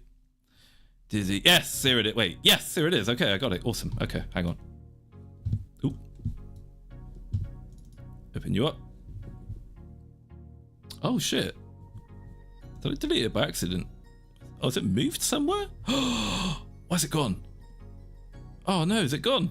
Oh, is it a thumbnail? Did I put it in thumbnails by accident? Oh no, don't tell me I've lost my little meme image of Dizzy. No, I had Dizzy as Mick Foley. Ah, no, I'll find it later. Never mind, let's get back to it. Shit. I think I posted it on my YouTube at some point, my YouTube community area. Okay, let's get back. Originating from professional wrestling and meaning one who is presenting staged performances as genuine or authentic. At times, Dizzy will play a sort of goth girlfriend character with a sad, pathetic sex object edge. In fact, I'm not a love bug, so I have no business like complaining. But I do wish that Dizzy would do the. I do wish that Dizzy would do the sad sex object thing. I respect Dizzy so much. I don't like it when she does that. It bothers me. I'm like, no, Dizzy, you're Asian. Stop humiliating yourself. No, Dizzy, don't do it. Don't be the sad sex object thing. I like it. I like you being all cool and intelligent. To a great big tits you can bury your face in. She'll often take on the role of a company clown and sad girl. She may deliberately set herself she enjoys it as well. Otherwise she wouldn't do it. Position relative to her collaboration partners. This is a totally normal birthday Remember this classic? stream. Happy birthday. Oh, Pippa. Hey! Hi, Pippa. Pippa, where are you? You're gonna go to reactive.fugi.tech. You're gonna go to group browser source. You're gonna copy that link, and then you're never gonna have to worry about grabbing people's PNGs ever again. Okay, dumb bitch? Okay. Dumb bitch. The whole point of my streams is that nothing's supposed to go right. Don't tell me how to be better. I'm telling you how to do better. Do better, woman. Okay. So why I have to beat you? Stop making me hurt you. It hurts so much. Quit crying. Do you know what you did wrong? Pippa's way too good at this. Are you gonna do it again? Probably. You dumb fucking bitch. Holy shit. I'm sorry, I was a dumb bitch. Oh my. I have to hit you again, Dizzy. I have to hit you again. Come here. Come here. Come here. Oh, God. I'm gonna go buy some cigarettes. Have this place cleaned up by the time I get home. Yes. Most healthy lesbian relationship. Anything for you. I love you. I love you. Goodbye. Bye. Kiss me back. Thank you. Okay, goodbye. Bye. And she also goes through arcs of intense baby fever. Oh, I've got the wildest fucking like Dizzy baby fever clip as well for that one. Jesus Christ. But yeah, it's her in a black. I thought Pippa's brown, not black. She's marron. Sometimes she'll play up her self-described niche and degenerate hobbies that she claims to keep under wraps to avoid cancellation, such as a love of Shotacon, people watching, and some. Wait, so hang on. How does this work? So do I say she likes Shota, or do I say she likes Shotacon? I get confused as to what I call it. I think I say she likes Shota, right? And liking Shota makes her a Shotacon. That's how it works, isn't it? That's how it works, I think. Hang on. So again, I took this when she streamed it live back in the day. I can't remember the name of the game, but when I tuned into like a Dizzy stream, I remember, probably around about this time last year, and she was playing this game, and I shit you not, I watched the entire thing, and the first 3 hours, she first tried to recreate herself, and then once she created herself, she then spent like 3 hours racially profiling like all the various like half mixed race people, like archetypes that the game would randomly generate, which is great. Oh, what a stream that was. Inzo, that's it. Yeah, Inzo, that game, yeah. Times a bit of racial profiling. Dizzy is quite unique amongst corporate VTubers in that she'll do content known as out of character streams where she'll break the VTuber kayfabe illusion and focus more on the company business and her honest thoughts and feelings on stuff, whether it be life in general, current drama, or the state of the industry, her past experiences, and doing so without any of that crazy or cringe VTuber spin on things. Yeah, I love it. I love Dizzy's out of character streams are like my favorite content. Honestly, like I fucking love it when she does those. Even if she isn't talking about VTubing or the industry and she's just rambling about her thoughts about, you know, just stuff in general. I don't know what it is, but it's like it's the same thing with Leah. When Leah and Dizzy just like talk for hours, ramble on for hours about stuff they're really interested in, I'm captivated myself. Like I'm completely captured by them. If you're a fan of VTubing or an older guy, her active character streams are usually very interesting and a refreshing break from the intensity and stupidity that often occurs from actresses in the industry. Much of this content is locked behind membership streams, but if you would like to know more about Dizzy and Faze Connect's journey in general, these streams may be of interest to you. Okay, so actually, once I got you here, then I'll tell you what one of these streams are, which is a really good stream to understand like Dizzy and Faze Connect. Hang on, it's one of my tabs here. What's it called? Ah, yeah, there it is. It's this one. The stream is called, if you want to watch a really good membership stream and you are a member of Dizzy's channel, I would recommend you watch this, as it's very good. Watch that one. That's a very good membership stream. Sometimes these sessions can be hours of yapping and rambling, but they're still very fun. However, at times, it can be hard to tell what is kayfabe and what is real with the Dizzler. Despite the strong front that she presents, Dizzy does exhibit a tendency to hold herself to an extremely high standard, with a hunger for constant feedback and criticism of her work. Yeah, it's something I always find really uncomfortable, I suppose, when talking about, when doing these VTuber documentaries, is I don't like... I get funny talking about, and I guess in a sense kind of making assumptions, I suppose, about the, I don't know what you call it, the character, the mentality, the kind of psychology of the person behind the thing, really. Because it just feels like, it feels gross and invasive, but it's like, the problem is as well, is that if you get it wrong, then, you know, it's like, it doesn't look good. You know, you don't want to get something like that wrong, right? When you're talking about someone's behavior. But I don't know, at the same time, it's kind of like, yeah, I think people are kind of interested in that kind of thing. I suppose it's good when you get it right, and if you get it wrong, then it's not good, right? I think it's the attitude. But I don't know if I have got it right, really. But I get the impression from Dizzy is that, you know, she exaggerates, she likes playing the bit, but I think sometimes, you know, she generally does get a bit emotionally overwhelmed by everything and like life and to the stress of her work. Oh, actually, that reminds me, one thing I forgot to put the clip in of her saying in Tsunderia when she was Urara. She said that she's actually addicted to stress and chaos, and that it keeps her sane in a way, in some regards. I forgot to put that clip in. I need to remember to put that in at some point. But yeah, I don't know if that's a really accurate representation of Dizzy. Yeah, psychoanalyze, that's the word I study. I'm not like massively going into psychoanalysis, but yeah, I don't know whether to keep that in or not. Yeah, that's the thing.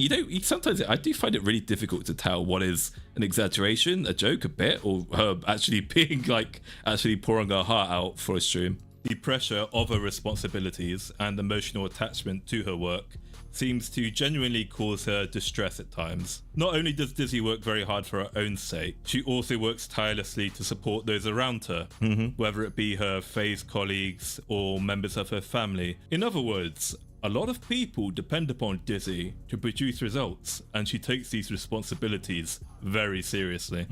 In short, Dizzy's content is often dynamic yet niche, and sometimes personal, which makes her the perfect fit for Faze Connect, whose fandom tends to gravitate towards the relatable, unfiltered, if not inspirational, personal development of its VTubers. Well, although she may not be the most popular talent in Faze Connect, Dizzy... Oh shit, actually, I think did I forget to edit out the missteps here? There seems to be a lot more going than I remember. Oh, I might have forgotten to edit some stuff out. as a funny treat, probably not a treat, you might see me doing flubbed takes here in a moment. Does hopefully make itself essential in other ways. So let's go into this in more detail. Oh yes, that's right. This used to be part 1. I've changed it to part 2, and I've changed it to part 4 now. Yeah.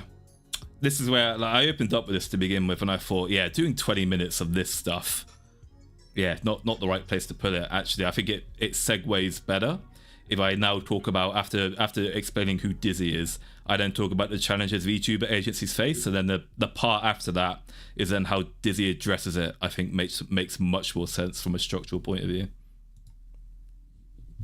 Okay, is that playing? Are you playing? If you were to ask, oh yeah, there we go. Okay, cool. Actually, yeah. So before we get onto this part, I guess the question I would give back to the love bugs is, why do you guys watch DIzzy? Like, what do you like about DIzzy? What do you think about DIzzy? Like, why do you watch DIzzy Doccy? Other than she's a crying Chinese woman with big fat tits. Oh yeah, by the way, just for the avoidance of doubt, I do have DIzzy and the finger sucking incident in here as well. I mustn't forget to put that in. You know, that super chat about sucking a finger, the boo boo super chat, fucking hilarious. I love that. I love her face. Her face is so fucking good when she reads that comment.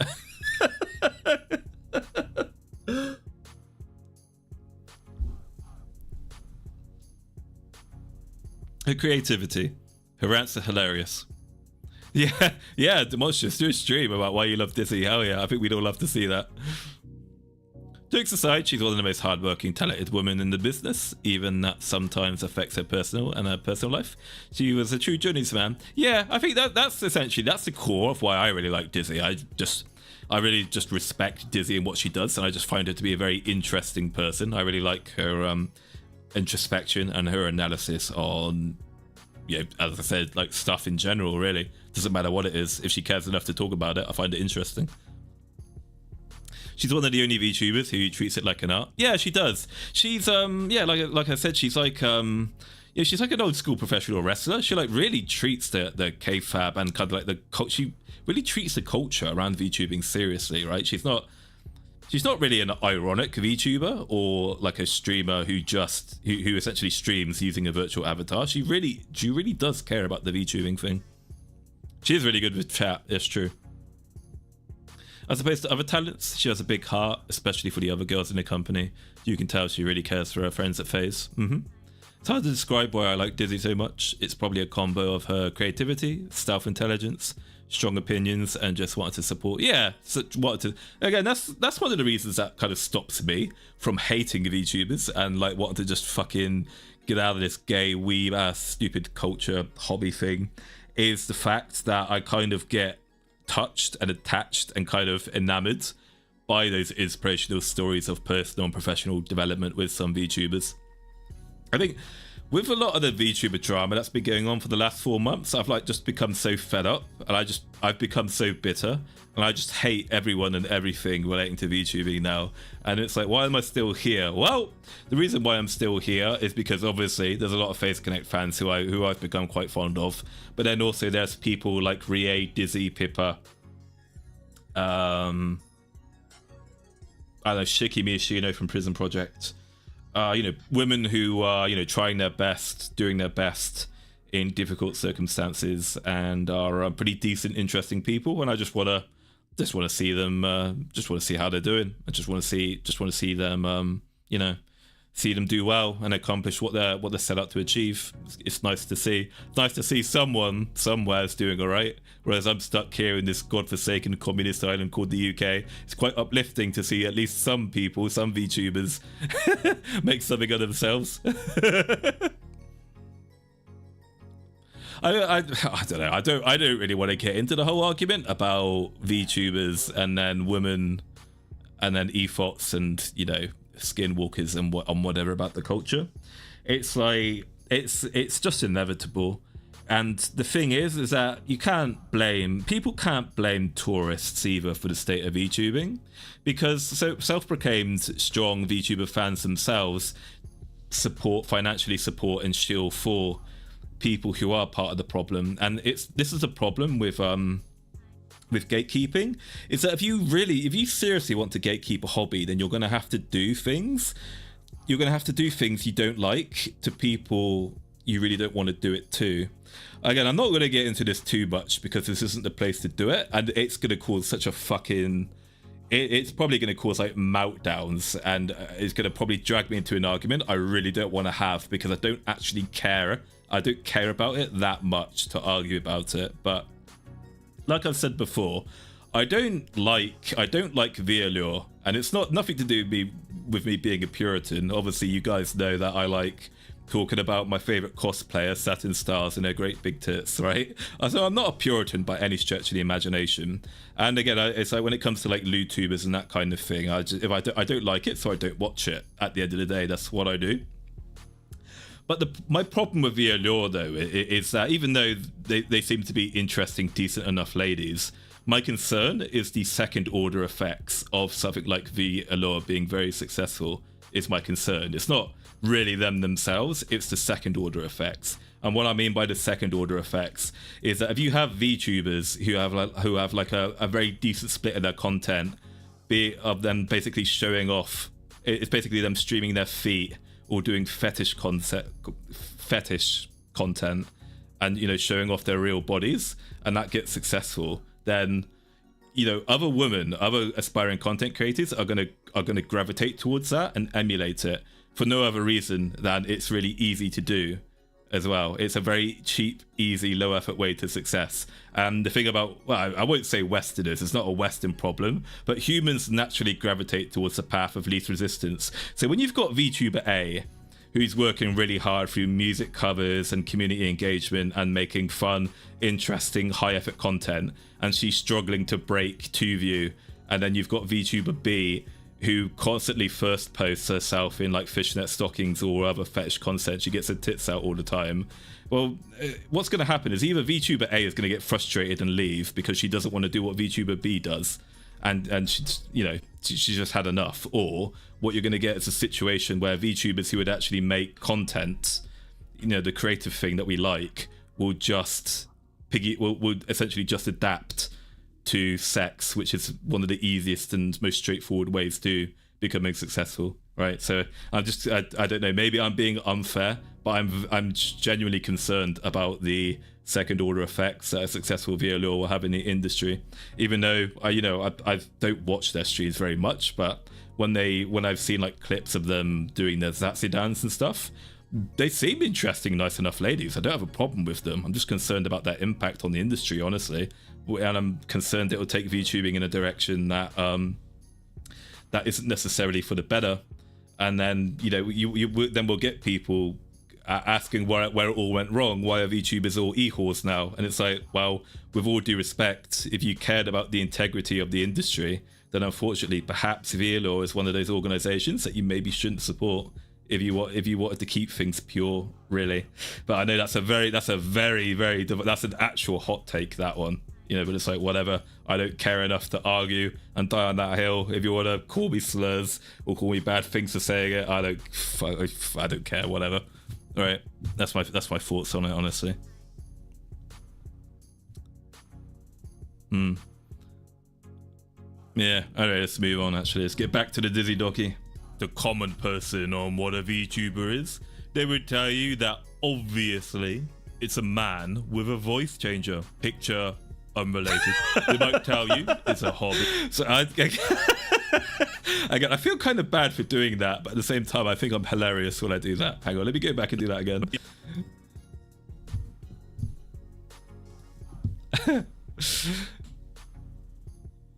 Yeah, if you were to ask the common person on what a VTuber is, they would tell you that obviously it's a man with a voice changer. Picture unrelated. They might tell you it's a hobby for the mentally ill. Picture unrelated. To exploit I won't just have Pippa for like when I'm doing this. That's just a placeholder because I didn't have a good image of another Faze talent who would jokingly fit that profile. The men on the internet.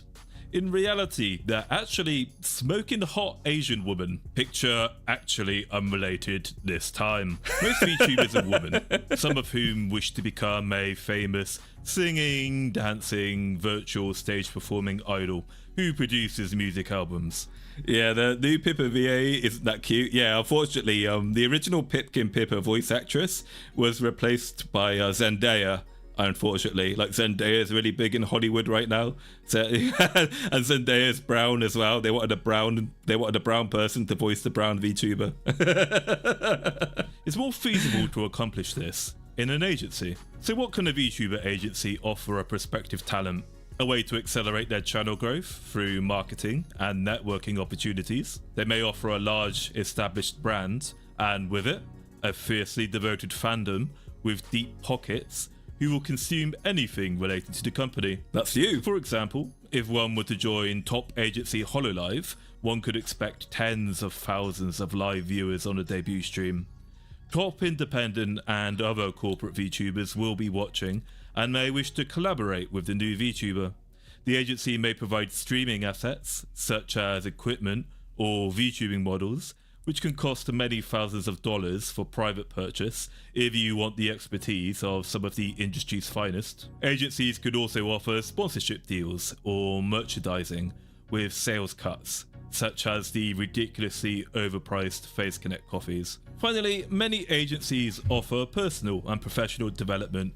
On the subject of Faze coffees, by the way, I do have DIzzy, Damichi, Wemi, and Jelly coffees in my cabinet. I've tried the DIzzy coffee already, so I know what the DIzzy coffee is like.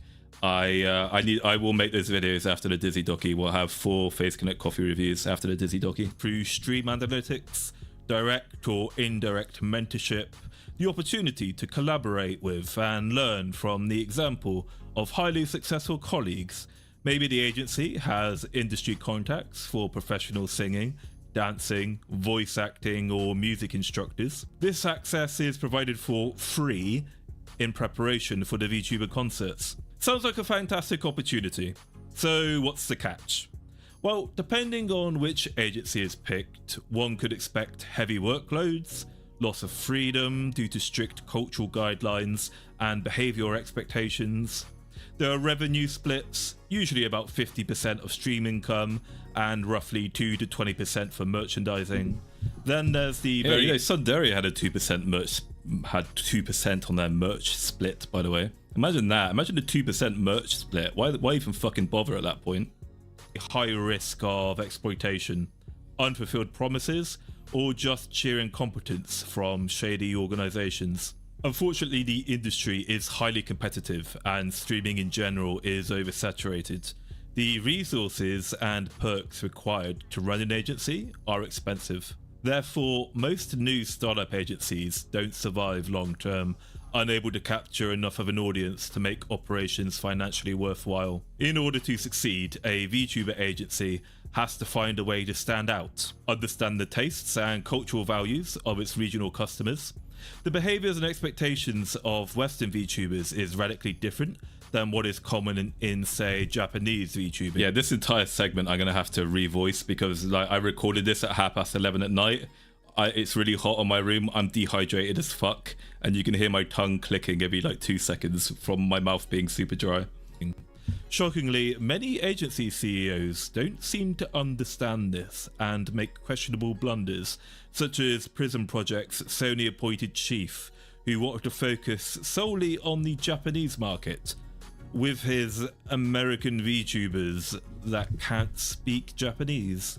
Yeah, if you haven't seen my Prism Project documentary, it's absolutely crazy what Sony Entertainment did when they bought Prism Project. So they fired the old CEO of Prism Project, put the new guy in, and then the new guy was like, all right guys, the future of VTubing is in the Japanese market, so we're really gonna go and we're really gonna gun for the Japanese market.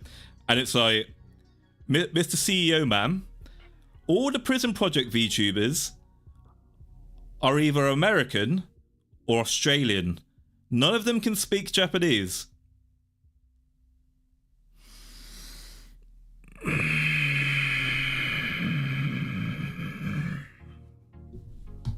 A VTuber agency must cultivate and engage with its community so positive, healthy fandoms develop around the talents, which should build brand loyalty. Then the entire agency can share in the success. However, VTuber fans can be quite fickle. The emotions fans have towards their favourite VTuber, known as an Oshi. I'm actually not so sore Prison Project's gone now, because fucking Sarah Nagare joined Faze Connect, and now she's got an amazing, even better model than she did before. Hell yeah. Can be incredibly intense, bordering on the obsessive. This is known as parasocialism. This behaviour can manifest in different ways. On the one hand, it might be highly beneficial as it fosters a loyal community of like-minded fellows who feel obligated to watch every stream, buy merchandise, donate, and seek recognition from their Oshi. A fan, she's Wilhelmina Frost now. Mina, Willy, whatever you want to call her, can act as a sort of cult to keep people around. The shared passion for a VTuber brings people together through Discord communities, clipping, fan projects. Fans essentially become the marketing department, spreading word of their Oshi across the internet like the heralds of old. On the other hand, the emotional intensity can lead to destructive behaviours that seriously harm both VTuber and agency, so they must be carefully managed. For example, there's the. I just want to say, by the way, I'll try not to be demonstrous about it. I'll try not to be demonstriously down bad. Oh shit, that's a joke I need to make in the video. Yeah, the love bugs are down bad. You might say demonstrably. Fucking demonstrably. Can't get my words out. I'm sweating buckets now already, and I'm dehydrated again. I've run out of water. But not to sound too demonstrous. I can't fucking say it. Oh my god. Not to sound too down bad about Willy, but the female Australian accent is probably one of my. It's up there. French female, Australian female, my favourite accents in the world. Very nice accents. Maulington approves. No male on stream rule. Some VTuber fans get very upset when the Oshi communicates with a male in any way, whether it be a collaboration with a filthy fucking male VTuber. I actually feel kind of bad about calling out the unicorns in that way like that. I do actually. I respect unicorns as long as they fucking behave themselves and don't like spurg out at talents who don't want to pander to them. If unicorns, actually respected talents who wanted to be collab with males, then I'd be good. I'd actually be on their side if they only spurged out at like collab beggars and people who wanted, people who wanted to force their cute girls doing cute things, VTubers to like collab with men. I'd be completely on their side. But the problem is with many unicorns is that they intrude into other spaces where the woman does want to collab. That's why I don't like them. If they didn't do that, I'd be alright with them, honestly. So I don't want to sound like I'm being too harsh towards unicorns. I don't hate them that much. I don't think that badly of them. Just the worst kind of unicorn I don't like. But what's my point going to be? Oh yeah. The meme I was going to have in the background there, so I was going to take a shot at myself. So when I say filthy fucking male VTuber, it's going to be me doing my little winky face icon, kind of like what I did with the picture not related thing. I'm going to do a picture not related meme like I did with the others, and it's going to have me there on the left, and then it's going to say male VTuber, and then it's going to say like registered sex offender or like sex pest or something in the comments here in brackets. I'm not quite sure what my accusation will be. Sex pest, sex offender, something like that. Lord Maulington, male VTuber, sex offender. You have to follow this rule can cause the biggest simps to immediately flip into becoming the biggest haters who want to see the complete destruction worst of all British the lying whore and their agency. Oh no, I forgot to put it in here. So when I say lying whore, I'm gonna put Lumi on screen and then it's gonna have picture unrelated again. I'm so mean to my Oshi. Fans may also behave this way if the agency does something that isn't nice to the Oshi, even if it's justified disciplinary action for contract violations. Agencies must be careful with how they respond to feedback, ensuring that fans don't have too much influence over decisions.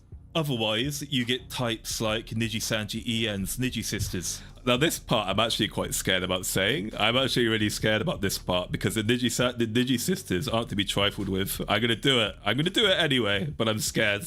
Oh, I'm sorry. That's a racial slur, excuse me. The N-word sisters. N-word sisters. See, the N-word sisters have a large demographic of raging, boy-loving fujoshis with all the raid debuffs in their Twitter bio. These people, again, I don't have a problem saying stuff like that, but again, actually, hearing that now after having recorded it, that actually just sounds like stupid and cringe. That's like a Reddit tier. That's like a Reddit tier joke. I might cut that out just because it's stupid and cringe. I don't know. Harass, intimidate, and threaten Niji Sanji VTubers for committing appalling acts of terrorism, such as streaming with McDonald's hash brown props. Again, we'll have all the clips in the background as I'm saying this stuff to evidence and prove my point.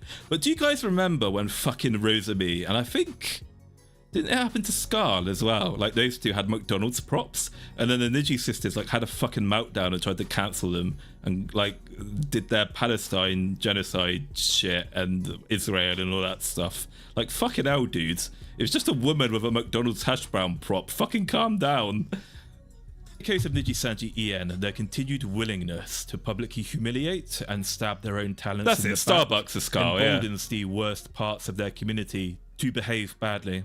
They will enforce their political sentiments on the agency since they know they'll get their way if they complain. Oh no, I'll keep the N-word sisters thing in. I don't have a problem with that. I was thinking about cutting out the or the raid debuffs in the Twitter bio thing because that just seems like stupid. I don't know.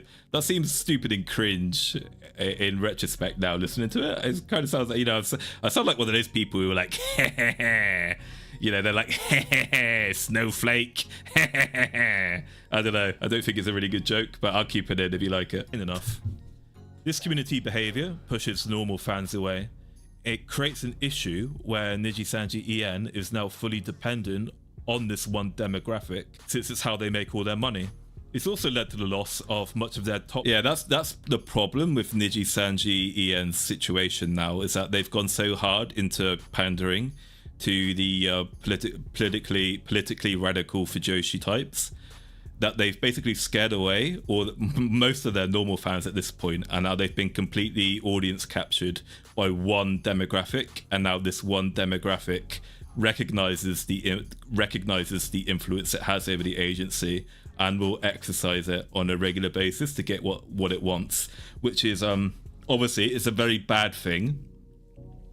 And in the interest, to be fair to Niji Sanji, you know, I think that Faze Connect, honestly, as well, is always in danger of the same thing happening to them, right? Even though I might share the same sense of humor and some of the politics of the funny boys in the outskirts of the Faze community who like jokes about shoes and wooden doors and all that shit. You know, there's a time and a place, and there's like a level of there's a time and a place for stuff like that, and then there's also, what's the word? There's a time to there's going full retards, and then there's like tasteful criticism. And I think like with recent drama, some of the stuff that really bothered me that I saw from Faze Connect fans is it's like, I understand, I'm one of those people as well, you know, who's very critical and thinks who thought Clara should have fucked off. But then there are also those people who go to like the nth degree, and they're like, oh, Rie is left wing, that fucking bitch, you know, that skank, that whore, she should fuck off as well. And it's like, look, buddy, the problem with Clara is that isn't just the politics. The problem with Clara is that she basically said that she wished all conservative women would die of sepsis. All right, that's not politics. No, that's unacceptable, disgusting behavior. I don't care if a talent is like left wing or not, super right wing based edgelord 4chan person, whatever the fuck. Like, there are these people like in the periphery of the community as well, and every time that Pippa says something they don't like, or Faze Connect talents say something vaguely left wing, they like fly off the fucking handle, and they're like, oh, Faze Connect has gone woke and it's all gay and stupid now. And it's like, buddy, again, have you ever watched the Lear stream? Faze Connect has always been super gay. Yeah, you got these people who are just so captured in that political brain rot. I think there's like always a risk Faze Connect has as well. So I think what some of the actions Faze Connect have made over the years has been able to successfully stop these kinds of people from having too much of an influence and say over the agency as well, which obviously they're not going to appreciate. But if they hadn't have done that, then we might see Faze Connect basically be the quote-unquote right-wing version of DIzzy Doccy, where there's this situation where the talents are basically captured to make jokes about, you know, the funny small hat men and whatnot, unless they toe the line. So I think it's a good thing that they do try to stretch a wide net and try to appeal to various communities and not pander to one specific group and let it get too strong. Talent, because who would want to work in such an environment where you're arbitrarily punished for breaking rules that don't exist? Yeah, like Dizzzy said, again, VTubers shouldn't have opinions. Well, they can have opinions, just be careful if you're going to be public with it. It's also led to the loss of much of their top talent, because who would want to work in an environment where you are arbitrarily punished for breaking rules which don't even exist? Now, to be fair to DIzzy Doccy, it is an industry-wide problem. Faze Connect has some fans who will fly on. I'm not saying we almost have like an Aryan Hyperborean VTubing company. They seem to be like a very small element of the Faze community, these people. But I'm just saying that they do exist, and they tend to be like the loudest people on Twitter every time. Well, they're basically like the quote unquote right wing version of the VTweeters, right? Like people who overreact to Faze Connect doing something that's not based, right? Again, I think there's a legitimate reason for people to have been angry and to criticize Faze Connect over the jelly drama. That's true, but there are some people I thought who were kind of missing the forest for the trees, and their problem wasn't that Faze Connect had essentially had thrown a talent under the bus. Their problem was they were worried that Faze Connect was pandering to those filthy leftists, right? And it's like, that's not the issue, really. The problem here isn't that, Faze Connect is pandering to leftists. The problem is that Faze Connect did one of their talents dirty, is the problem, guys. Like, you know, those kinds of people, I'm saying. Again, I think they are a small minority of people, but, you know, you don't want to give them too much influence and kind of panic and try to, you know, pander to those types, basically. To handle and attack certain VTubers and the agency every time they do something that isn't based and right-wing. Hololive has the purist schizos, who will try to commit corporate sabotage against the other agencies in some twisted sense of service. God, yeah, I saw this, by the way. Do you guys know that there are like these little gay ops communities of like Hololive schizo, these little gay op Hololive community schizo groups who dedicate themselves to basically trying to sabotage the other VTuber corporations so that only Hololive is around, is the last one standing, basically. So again, when we talk about like Twitter drama and overreactions, this is where like these little gay ops groups come about, and they masquerade and like infiltrate as fans of that VTuber corporation, and then they like make these giant schizo rant, you know, things trying to drag the company down and whip people up into shape. I think we've all seen these before, right? They're not very subtle about it, because they might refer to a Faze Connect talent as a liver, right? And it's like, hang on a minute, you're not a Faze Connect fan, are you? Because you called them a liver. We know what you are. You know, you see these people, it's crazy. I've never looked into this stuff myself, but just by virtue of being a commentary VTuber kind of guy, like without asking, I'll get all these people from all corners of the internet just in my DMs just telling me like what's going on in like all these communities and like all this stuff that's going on. So I'm kind of like an accidental Varys from Game of Thrones, where I just know what's going on everywhere, what people are doing, because there are these, I don't know, there are these autismos who just want to tell me it for some reason, and I'm like, okay, I don't sometimes, right? So I swear to God, sometimes I'll like start getting messages from someone at like 11 o'clock at night who's telling me what's going on in this little weird community group, and then I'll go to bed and I'll wake up at 7 a.m. and he's still dumping all the goings on in my DMs, and I'm like, fucking hell, dudes, I don't care. Jesus Christ. Thank you for the $5, Master. I don't blame people for assuming the frequent pattern of entertainment company betrays old fans to pander to Twitter people when it keeps happening. Yeah, but the thing is about that though, Maston, is that if you want to notice stuff like that and you want to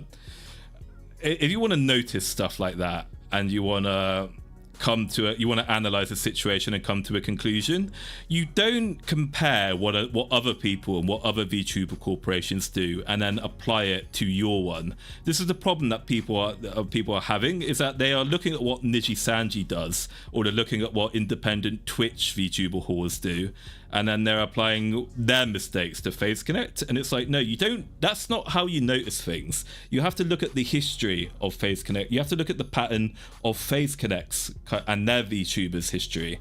And it's like the reason why I wasn't too quick to jump on the Faze Connect Le Bad Now train is because it's like, well, if you look at the pattern of behavior from Faze Connect, Pippa's punishment for the Shekel stream was very minor, really. Tenma's punishment for the rope tweet, very minor. Pippa's instruction, or I don't know if she did it of her own volition, but Pippa's comment to calm people down during Hogwarts Legacy, very minor. Louis in the Skinwalker incident, again, very minor punishment. So, you know, that's why it was so shocking to me in the first place. It's like, that's very bizarre for Faze Connect to do this all of a sudden. Like, I don't see a pattern of bad behavior from Faze Connect. This is like it's not the first time, but it's only like, it's like the second or third instance out of like 30 or 40, you know, 30 or 40 marks, they've missed 3, right? So that's the way I see things. I don't go, Niji Sanji's a fucking mess, therefore Faze Connect does one thing bad, therefore they are the same as Niji Sanji. I don't think that's how you do things. Obviously, Hololive and its VTubers do not approve of this. After many horror stories and betrayals of trust, Western VTuber fans have become wary, sometimes hostile towards agencies that they suspect of being a black company that mistreats their talents. This can put positive pressure on agencies to give talents better contracts and minimize predatory practices, but sometimes it does lead to overreactions. So if one wants to run a successful VTuber agency, not only do they have to worry about building a solid roster of talent, a good product, it also has to tiptoe around a highly volatile customer base, which can sometimes be unpredictable and unreasonable. If they pull it off, you won't find a more engaged, helpful and loyal consumer base who will do much of the support work for the agency. Yeah, exactly. It's the thing about a VTuber corporation. It's a very difficult balancing act, isn't it, between getting your fans to love the VTubers, love the company, make them feel appreciated, and to get them really engaged and emotionally invested, you know, in the projects and stuff. But the issue is that when you get people so emotionally invested in something like that, and then things go wrong or bad things happen, then unfortunately not everyone is able to regulate their emotions or think logically about the situation, and sadly you do get guys act a bit silly, go a bit full retards, and you see the situation where they have a complete 180 from I would die for my Oshi to fucking, you know, burn it all down, destroy it all, death, you know, it's over, it's all over, we're all dead. And it's like I feel sorry for these guys. Bless them. It's like, don't Denethor post, guys. Never Denethor post. It's all right. We're gonna fix it. They've made a slip up. We need to figure out a way around this. We need to figure out how they're gonna make it right and how we're gonna stop it from happening again. Never Denethor post. But I mean, those guys are fine. The guys who are like dooming or are concerned about the agency, normal behavior. But it's like sometimes you just need to think logically, try not to get emotional about it, and think, right, hang on a minute, why has this happened? How has this happened? Before you start jumping to conclusions. For free. Get it wrong, then your own fans may start a revolution to tear you down. Viewership declines, which means no ad revenue, no sponsors, no merch sales, which means no money to pay staff, no fancy concerts, and very unhappy VTubers. The death spiral can get nasty. Talents and managers turn on each other, confidence is gone. And I'll have CyberLive in the background as I say all this. Oh my god, the fucking downfall of CyberLive. Oh, what a mess that was. I'll be doing a documentary on the downfall of Cyberlife at some point. I did speak to Armchair about that briefly actually, that I was going to do that. And when I told Armchair I was going to do a documentary on Cyberlife, he was like, ooh, are you sure you want to go that way? It's very messy, and it's like involves a bunch of personal stuff between VTubers, many of whom are still active today. And I'm like, yeah, that's gonna hurt. That's gonna hurt. But I don't know. I think it does need to be said, because it's kind of, I think the downfall of Cyberlife is interesting because they were a pretty good up and comer back in the day. There's a problem, and people don't really understand what happened to it. Corporate leadership needs to play a precarious power balancing act. Agency managers must ensure that their talents remain professional and at least respectful of the rules. Yeah, and I was being very careful with my words there. When you work for an organization, any industry, it's never going to happen. You're never going to get along with anyone. You're always going to have personality clashes. So you can't force people to get along, but you have to make sure that they at least respect management, they respect the process, they respect the rules, and they respect each other. That's what you need to do. And then if you have someone who repeatedly can't do that, then it's really tricky, because it's like you can't just fire a female VTuber. You can probably get a male VTuber to fuck off, no problem, because no one cares about male VTubers unless you're the nice, lovely, sexy Voxakuma. But one thing I find very interesting about VTubing is that line between when maybe you have to get rid of a female VTuber because she's just not worth the investment and she causes you too many problems, but then you have to balance that against the backlash and the Twitter drama that will cause against your agency. It's really, it's like VTubing's like one of those rare industries where a non-performer might actually have to be kept on regardless, because the PR fallout, like the loss of viewer goodwill, like that loss of capital you'll get from the viewers, just isn't worth getting rid of someone who's otherwise a financial black hole. And the problem is that you can't even really do a thing where you're like, okay, we'll keep you on, but we just won't give you any resources because you're not worth it. Again, they literally just done that with HoloStars. Maybe you can get away with that when you're HoloLive and it's against HoloStars, but I'm not sure if it would work on a female VTuber, really, in a female VTuber oriented VTuber corporation. I'd be very interested in seeing that, if that would ever work out, or if that would basically cause a death spiral of trust in the company. I'd be interested in seeing if that ever worked. And their colleagues. VTubers must be kept happy and motivated in an environment where they are competing with their colleagues for viewership and subscriber milestones. These metrics influence their access to scant resources, such as management time, money, outfits, marketing. Yeah, and this is the thing I mentioned earlier in this stream, and I'll bring it up again. It's like, guys, what you have to remember when people are talking about, when we're realistically looking at the relationships between VTubers, it's like, yes, these girls might be working together in a close-knit community for like several years, like 5 years or whatever, and they might develop some form of genuine attachment or friendship with each other. I mean, it can be completely genuine and honest, but the problem is that when there's competition, when competition's afoot, that's when sisterhood can punch out. And again, I'm not even gonna pretend to just blame women in that instance. It's the same thing amongst men as well. If you've ever been in like some kind of ruthless cutthroat, if you ever worked in finance, if you've ever worked in trading, if you've ever been in the military, particularly you've been an officer for example, being an officer in the military it's a lot like Roman politics, because there are more lieutenants than there are captains. There are a lot more captains than there are major postings. There are a lot more majors than there are colonel postings, etc., etc. And everybody's trying to get a squeaky clean, crystal clear record so that they get that promotion, and it's really difficult to compete. So what people will eventually turn to is trying to fuck over the other officers, trying to fuck over even their friends, so that they're the one with the cleanest record in the end, so that they get that promotion. It's the same thing with VTubing in the entertainment industry. talents might love each other one day, they might be besties, they might be best friends, and then one talent is soaring to the fucking moon. She's breaking all her milestones at a record pace. The company's spending all its time and money giving her like 3 fucking outfits in the space of a week, and she's getting all this shit that's pushing her. You know, it's like the Ouroboros. It's like an anti-Ouroboros, I suppose, where it's kind of like it's feeding into itself, where all this attention that's being flooded into her for breaking her milestones is causing it to snowball, basically. Where that success is feeding into more success, and it builds and it gets bigger and bigger and bigger. And then you've got VTuber B is now like languishing.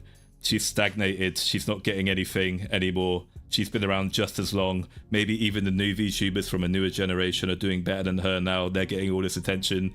You know, at that point, not everybody, unfortunately, has the strength of will, you know, has that mental clarity to always be able to take a look at themselves and go, it's a me problem for not being good enough, right? Eventually that jealousy, spite is going to manifest itself, and then that's when you get talents who will start like taking snipes and try to organize the others to take down the tallest poppy, try to cut the tallest poppy down. It happens in any competitive kind of environment. It is a lot worse amongst females. Females are fucking vicious and nasty. Men have some sense of fair play. Women do not have such things, so they can get really nasty. So that's something to remember as well, right? With these subscriber metrics, these women are competing with each other. It pays to be a winner. It sucks to be a loser. Asking groups of women to fucking cooperate long term is an impossible task. Agencies usually build their legacy by scoring a couple of gifted entertainers who can create those big viral clips. These VTubers will hopefully capitalize on that huge wave of interest and potentially lead the creative and cultural development of an agency. These talents are often known as the face of an organization. Such characters include Pippa of Faze Connect, Shikimi Ishino of Prison Project, Gura of Hololive, Voxakuma of Niji Sanji, Ben Benrose of Idol. By the way, I know Vox's name is Vox Akuma, by the way. I call him Voxakuma because it's funny, it's very apt, and it's how I would naturally say his name, given my accent. Also, by the way, on the subject of Guba, Kirikilovo of Globy, Iron Mouse for V Shoujo. Oh my god, I fucking loved Kirikilovo as well, by the way. I watched her past life before she joined Globy, and oh my god, what a powerhouse like Kilovolt was when she was debuting with Globy. I tended to make a fucking video on both Clara and Kirikilovolt because they debuted within a short time of each other, and I thought the two of them were like the perfect example of how to leverage your debut with a new VTuber corporation to become successful. And I thought it was apt as well because they both have lightning themes. So it was kind of going to be a video about, you know, the lightning sisters, like how to make the most out of your debut as a corporate VTuber. Because it's something that me and Armchair talk about a lot behind the scenes as well. Is that me and Armchair are both very pro corporate VTubing people, and there's this big narrative going on at the moment. There's an awful lot of like corporate VTubing hate, and there's like, oh, indies are the future, and VTuber corporations suck and they're bad and they've got all these problems. And we both really want to make a video in defense of VTuber corporations and why they're great. Like even now, I still prefer corporate VTubers to independent VTubers, and I actually went the other way. So I used to be a corporate anti and only liked independents, and then about 4 years ago, I'd say probably now. Yeah, I did the switch, and I was like, you know what, actually, I do prefer corporate VTubers over the independent VTubers, and I won't get into that tangent here, but yeah, there's a lot you can say in defense of VTuber corporations. I think there's an awful lot of bad, ignorant takes around the value and the reason for VTuber corporations existing, which kind of, these arguments fundamentally misunderstand why people might get into VTubing in the first place. Because if you guys might remember, about a year and a half ago or so now, I'd say. It's been a really long while. But I was going to have an interview with Shikimi Ishino of Prison Project. And then that kind of, that fell through in the end because we were concerned, she was concerned about collaborating with a male would upset her fans, right? And I was like, yeah, no, I'm surprised you said yes to begin with, honestly, Shuggy, but yeah, no, I get it. You're an idol VTuber, your male fans would be upset with me being on stream with you. Even to do an interview, that's fine. But basically, even though we didn't do the stream, she was nice enough to actually answer all my questions anyway and send it to me via email. And one thing that really stuck out to me, actually, which is I didn't need her to tell me this, but it's just obvious, right? Is that she said to me that being a VTuber and being in a VTubing corporation based in Japan and having those limitations on the games that they could play didn't actually bother her all that much, because she really doesn't, because she never really cared to play video games that much in the first place. She didn't join Prism Project to just stream herself playing video games. She joined Prism to essentially be a music star in some form or another. She wanted to produce music albums and actually be somewhat of a professional musician is what she went into it for. And it's like, yeah, of course, right? Like, understandable. But I don't know, I see all these takes from people on Twitter who should know better, who are like, who seem to think that VTubers aspire nothing more than to just rock out of bed every day and play the latest Friend Slop or whatever popular game and just babble incoherently about nonsense. And it's like, no. And I appreciate you might not like the music and the concerts and shit, but these women actually take that very seriously. It does matter a great deal to them. And they for whatever reason, you know, it's really cutthroat, the quote-unquote real stage and Hollywood and all that shit. VTubing's the best they can do, really. So I don't see why you'd think that corporate VTubing is going away, or that it's inherently a bad thing. There's very good things about corporate VTubing, not just relating to what it can offer talents, but it ensures a level of quality and commitment, you know. Unless you're Hololive and you let Goober not stream for fucking 10,000 years. But generally speaking, if you're going to be a corporate VTuber, you have a contractual obligation to stream 4 days a week, and you'll have a manager breathing down your neck and whipping you into shape. I mean, that's good. I like that. Unfortunately, I understand why this is the case, but a lot of independent VTubers I used to watch back in the day, I can't watch them anymore because they're just burnt out. They clearly just don't have it in them anymore. They do it because it's their full-time job now. They made the transition years ago to become full-time streamers, but they're just, you can tell, they just don't want to do it anymore. Whereas with corporate VTubers, even after 5 years, I watch Faze Connect VTubers, and most of them still seem very engaged with what they're doing. And that's like another thing I like about corporate VTubing. Yeah, and Dizzzy says she doesn't like playing games all the time either. I don't like watching people play games all the time either. Especially when it's a stream where Tenma's going to spend the next 50 hours trying to beat a ridiculously hard boss when she's horribly underleveled and unequipped for it. I watch like Tenma do that for about 3-4 hours, and I'm like, yeah, okay, Tenma, I'll come back when you've done the boss. I'm sorry. Sorry, Tenma. I'm not watching you fight that thing from Claire Obscure 33 for like the next 50 years, I'm afraid. I hate pre-game yaps as well, Frollo. It's part of the reason why I just don't watch Lumi as much as I used to anymore, is I can't fucking stand to pre-game yaps anymore. I'm like, oh, Lumi, you're doing my head in. Please just get to the thing. I don't care. Gaming stream, role-playing stream, voice acting stream, whatever. Just please don't do the pre-game yap, Lumi. Oh my god, it drives me insane. Tenma Godhand streams are great. Yeah. That fucking rage-baiting lemon whore, yeah. You know, I was surprised actually. You know, given how unicorns talk about Hollow Stars EN, I thought they were like barely scratching 1k viewers on their VODs. But actually, I have to look at. I looked at Regis Altair's funny numbers the other day, and I think Hollow Stars EN seems to be doing pretty well. Honestly, Regis Altair's about as big as Tenma, it seems like. So I mean, that's pretty damn good. Honestly, he has a CCV of like 1.4k or something. That's really good. Like, people are like, oh, they're fucking washed, they're useless. Okay, sure, relative to like Goober or Kiara or Crony, yeah, but generally speaking, 1.k CCV, that's really fucking good, especially for a male VTuber, honestly. Really? You love the I don't. But this is the thing, I hate women being cute women. It annoys me now, right? I'm too old for girls to be cute now and to fawn after them. I hate that shit now. I prefer my dour old woman, my salty dour old woman like Dizzzy. And I know Dizzzy can be very cute and girly at times still, but you know, it's like whenever I hear that's mildly depressed voice of Dizzzy, I'm like, there we go. Here we go. And a fellow 30-something-year-old who's just done with life. Hell yeah. This is my jam more than cha cha blah blah blah blah blah blah blah blah blah blah cha.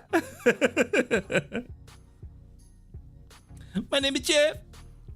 Now that I think about it, some of my favourite Dizzzy streams are the watch-alongs for the Game Awards and upcoming game streams from Sadie. I really like it when Dizzzy talks about like job advice and like interview advice one. I am the weird one. To be fair, I am the weird one here. I'm in VTubing in general for very weird reasons, right? I'm not here for cute girls doing cute things. I don't give a shit the VTubers are mostly female. I'm here because I genuinely just find them more interesting and entertaining than regular streamers, really. It's really that simple. I don't really care for much else. Yeah, Dizzzy does very good. Dizzzy does very good watch-along content. Again, it's because Dizzy's just such an interesting, introspective person. She's very easy to follow. She's well-spoken as well with Dizzzy. Dizzy's very well-spoken. She does tend to repeat herself a lot, I noticed, which can get a little bit grating sometimes. But she is well-spoken. Who is Dizzzy again? Yeah, what are we streaming about again? What's today's stream meant to be about? How long have we been streaming for? My voice is going, fucking hell. To nearly 3 hours. I think we're almost done with the preview now, etc, etc. But there are other ways a VTuber can contribute to their agency. Corporate VTubing isn't a sprint, it's a marathon. You need someone at the talent level who is in touch with the community, rewards them, builds trust and interest, but also understands the big picture. Someone who is prepared to do what is necessary, not just for her own benefit, but for the benefit of the company. A leader who could use her experience as both talent and manager to encourage, teach, and inspire those around her to make the correct decisions. Sound like someone we know? And this is where individuals like Dizzzy come in. Oh, this is where individuals like Dizzzy come in. And then that's where this preview stream's going to end. And then basically the hang on. Let me get my shit back up. Background. VTube Studio, where art thou? VTube Studio, where are you? There we go. Hey, we're back. Oh my god, I forgot I was using my human model. I thought I was my dog model. But that's where the preview ends. So basically, the next part will be called How Dizzzy Makes a Difference. And then this is where we get into the...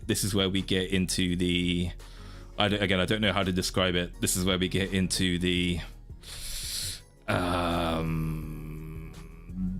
hate to use the word, but I guess it's the only word I can think of. This is where we get into the academia of stuff like what leadership is, leadership versus management, theory, concepts, business.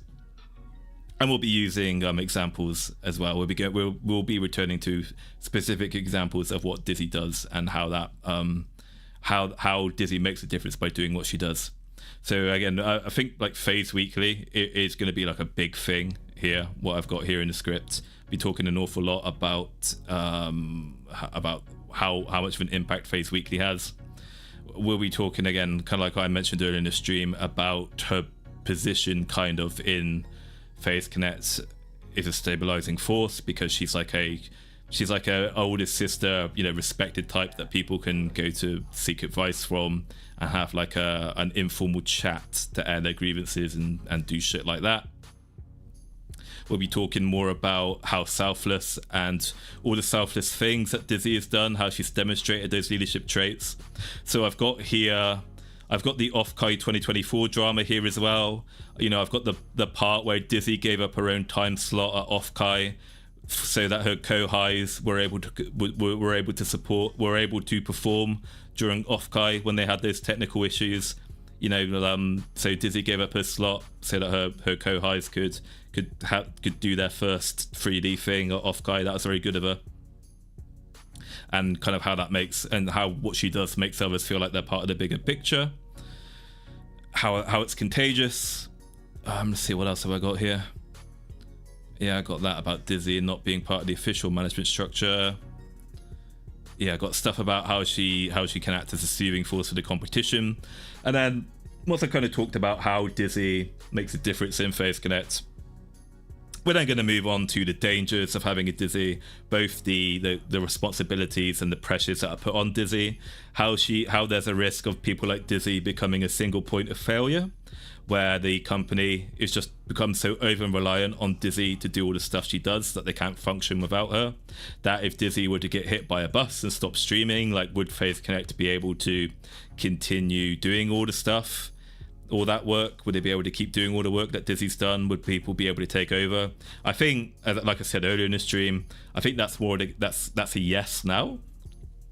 I think Faze Connect these days is in a better position to be able to keep doing all the stuff that Dizzzy does if she were to disappear for whatever reason, as a kind of like divvying that work out a bit better now, getting others to do their fair share of the work. And then what else we got? Yeah, we got like we've kind of talking about as well, like the risks of having such a Dizzzy character in your organization. Like, what happens when you don't have Dizzzy? What happens when you have Dark Dizzzy? What happens when we have the Nega Dizzzy, the evil Dizzzy? When you have like the evil Dizzzy with this level of responsibility, and she's exploiting. She's misusing her powers, her influence in the agency for her own benefit. You know, we got those kinds of problems as well. We need to think about how we need to manage that. And again, as well, throughout this entire thing, like when I get to the conclusion, something I want to make absolutely clear is that I'm not saying that Dizzzy is the only person in Faze Connect who's keeping it all together. I'm not saying that Dizzzy is the only corporate VTuber who does these things for her agency. There are loads of examples of Dizzzy style characters in the other agencies, especially Hololive, who has many of them. You know, every Faze Connect talent contributes to Faze Connect in their own weird and wonderful way, which is why we love them. It's just that I think that what a lot of smaller VTuber corporations are missing is they are missing that Dizzzy-esque character who's able to lead them and keep things stable and help the ignorant CEOs and managers who don't have a fucking clue what they're doing, stop them from making the wrong stupid decisions, and is able to kind of act as that bridge between fans and management and keep fans on side, stop them from Denethor posting, stop them from tag switching from being simps to being the biggest haters and trying to burn the whole company down. You know, companies really need that kind of person. I do have a segment. Oh yeah, I forgot. Yeah, I gave the Love Bugs their own segment as well. Where will I put the Love Bug segment, actually? It doesn't make sense to put the Love Bug segment there. Yeah, I'll put the Love Bugs... You know what? No, I'll put the Love Bug segment and I'll put it in the current day Dizzzy Law segment, actually. I won't make it its own separate part. I need to put the Love Bugs in there before I get to that closing statement about how Dizzzy contributes in other ways before moving on to the next part, actually. Yeah, I need to put that there instead of its own area. Let's see, what else was I going to touch on? I was going to touch on something else as well, but I think I've forgotten now in that rant. Oh yeah, I was going to talk about, again, going back to how Dizzy's Faze Connect secret weapon. Again, the closing statements I'm going to be making about Dizzzy is, of course, I'm going to have that art image of Dizzzy in the tavern drinking from that jug of beer, where she says, "I'm doing my best," and it's going to be, you know, that's DIzzy Doccy. She's doing her best. We're going to have that in there as like the closing statement.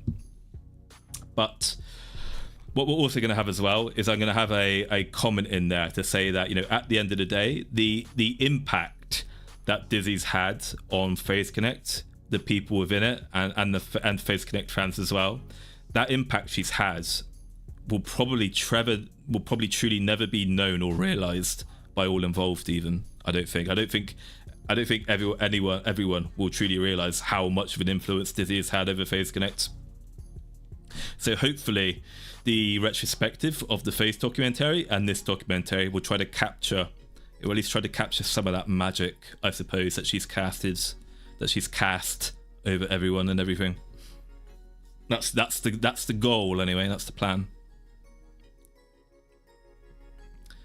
So yeah, I appreciate that that was very rough. The audio was shit at times, and I couldn't even understand myself because I was clearly very tired and slurring my words more than normal. And there's an awful lot of editing and clips and stuff missing. But is there anything you think's missing from that so far, from like the lore of DIzzy? I guess it doesn't help as well. You didn't actually get to see me talking about the love bugs either. That really doesn't help. But even if something's missing or not missing, anything you want me to add, really, it doesn't necessarily have to be a thing that's missing. Anything you think I should add to the documentary? I don't know, any kind of feedback, thoughts, stuff you think I'm missing, stuff you think I should add? What do you think? Needs more clippers in there. Yeah, I got a little bit carried away. This is the thing. I get a little bit too carried away with a with a specific individual when I start memeing. You know, it's like me and Pascal Saucer. Like, I'm obsessed with memeing about Pascal Saucer. I was having so much fun with making memes about the monstrous. It's like, yeah, I should probably be fair and split that out amongst the other love bugs and other clippers as well. But I'm just having fun with the monstrous. Yeah. The shadow of the Dockeros. I gotta have. Oh my god, my throat isn't in a position now to do impressions and Christopher Walken. I think. Solid build up. Okay, thanks, Lindsay. Oh yes, that's it. I knew I forgot something. I'd forgotten about her Joe. She said yes. Okay, talk. Actually, have I got? Yeah, I still got the Word document up. Good. Okay. Okay, let's add that to the footnotes. Remember Maulington. Remember to talk about the Fujoshi-ness. Yeah. Music, have you stopped? Why have you stopped making noise music? I did not say you could stop making noise music. Did I accidentally hit the mute button? Hello? Hey, boss? YouTube? Okay, there we go. Okay, YouTube's behaving itself now.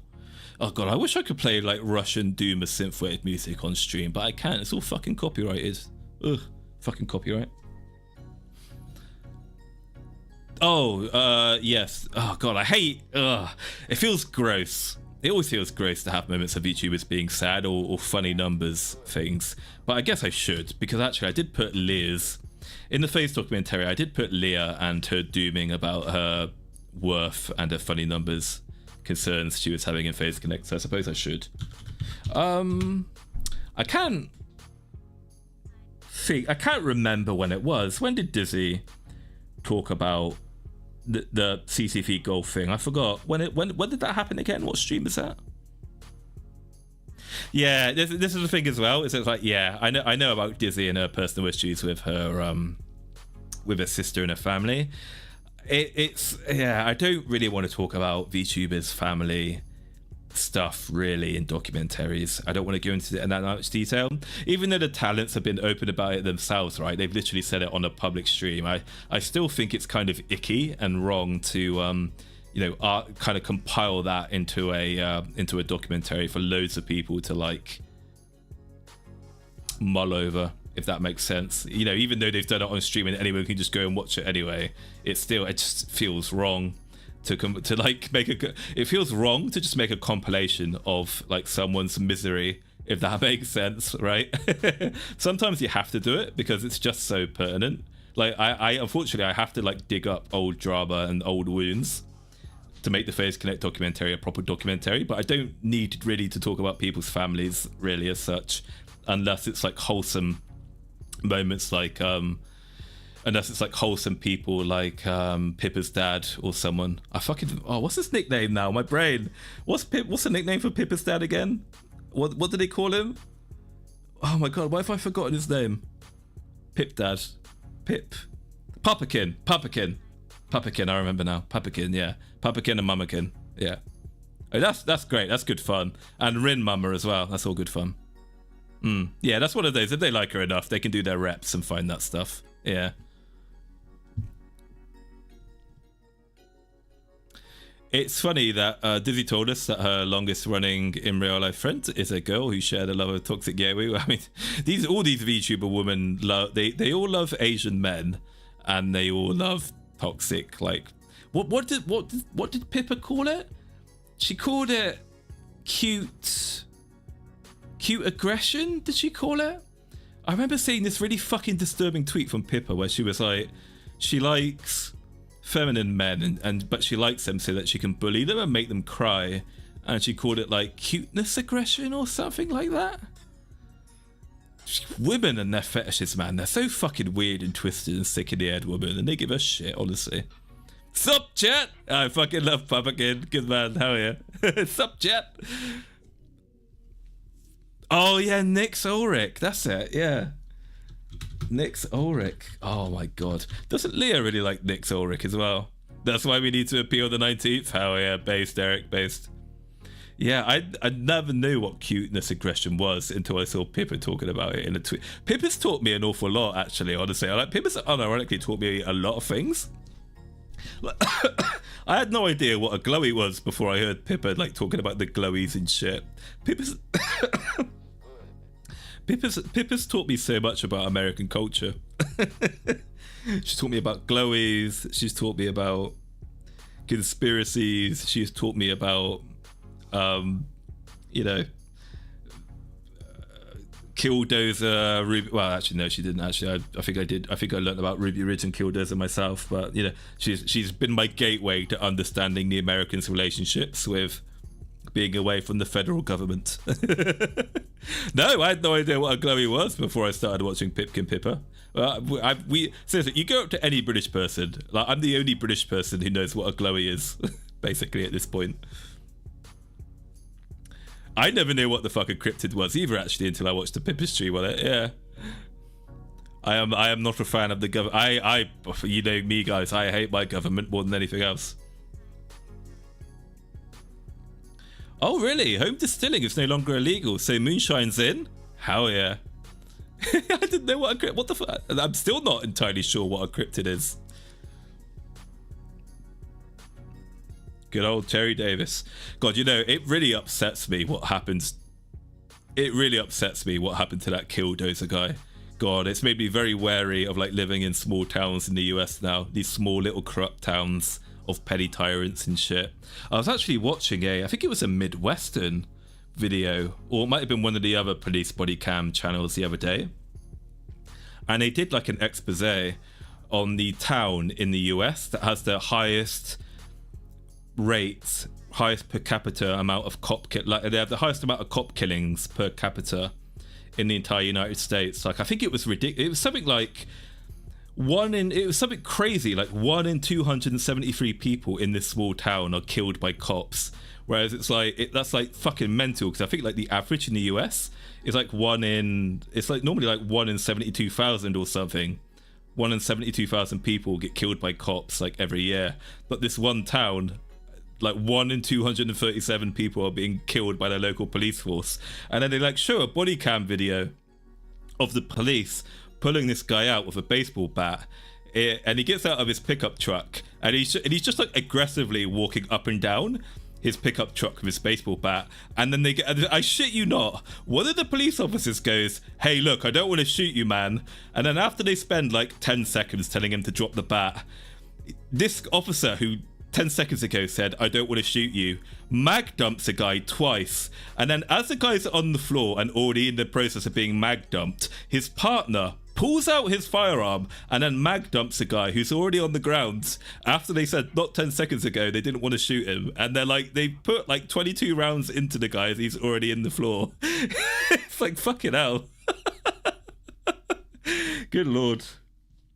Hey, Globbering Time, how are you doing, buddy? Oh, was it? Okay, yeah, this is the thing, right? Yeah, as I watch these like libertarian, I listen to these libertarian people who hate the government tell me these stories, right? And I was like, yeah, they're probably being economical with the truth as well to make the government look bad. Yeah, it seemed to be like the story I heard was like the local police and like the local businesses were all like corrupt and shitty and stuff. You got a license for that opinion? Yeah, well, I hope to be in a situation where I can worry about whether I'm moving to a small town or moving to a large town. I think I've got my new life in America all planned out. I just need the green card or the citizenship to get there.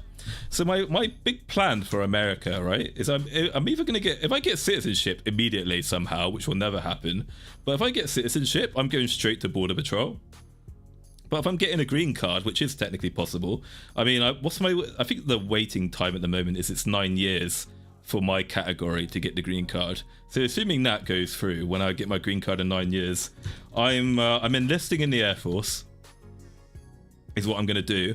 I'm gonna do my lifelong dream, my lifelong regret, and I'm gonna make an attempt at selection for Air Force Special Warfare. I'm going to attempt the combat controller pipeline. I'm obviously going to fail it. I'm probably not even going to make selection. So then I'm going to get kicked into security forces, and then I'm going to spend 4 or 5 years as a gate guard in the Air Force, and then I'm going to move to McAllen in Texas or Corpus Christi. I'm either going to move to McAllen or Corpus Christi. I'm not quite sure yet. And the reason why I'm going to move to McAllen or Corpus Christi is because then when I get out of the Air Force, I'm going to have citizenship. So then I'm going to join Border Patrol. And then by living in McAllen or Corpus Christi, I'm going to be near the Border Patrol station I should ideally be working at. That's my big plan for America. Hopefully it will happen one day. Thank you for the $5, Demonstrous buddy. Thank you. How yeah, Demonstrous collab. We're doing a collab where you a proper... Yeah, you're going to give me a cryptid education. Hell yeah, let's do it. I'll even bring Tempest in if I have to, especially if you want to be American. Yes, please, teach me about all the cryptids. Hell yeah, Demonstrous. Thank you very much for the gifted membership, Snowman buddy. I really appreciate it. Thank you.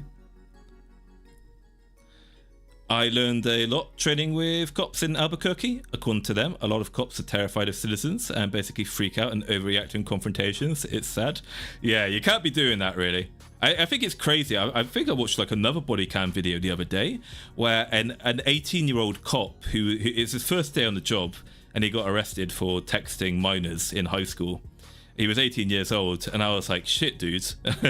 I don't think 18-year-olds have any business being cops, honestly. I think even 21 is a bit young to be a police officer, but I can kind of tolerate maybe a 21-year-old, I suppose. I think a good cop is probably be in their mid to late 20s at the youngest, really.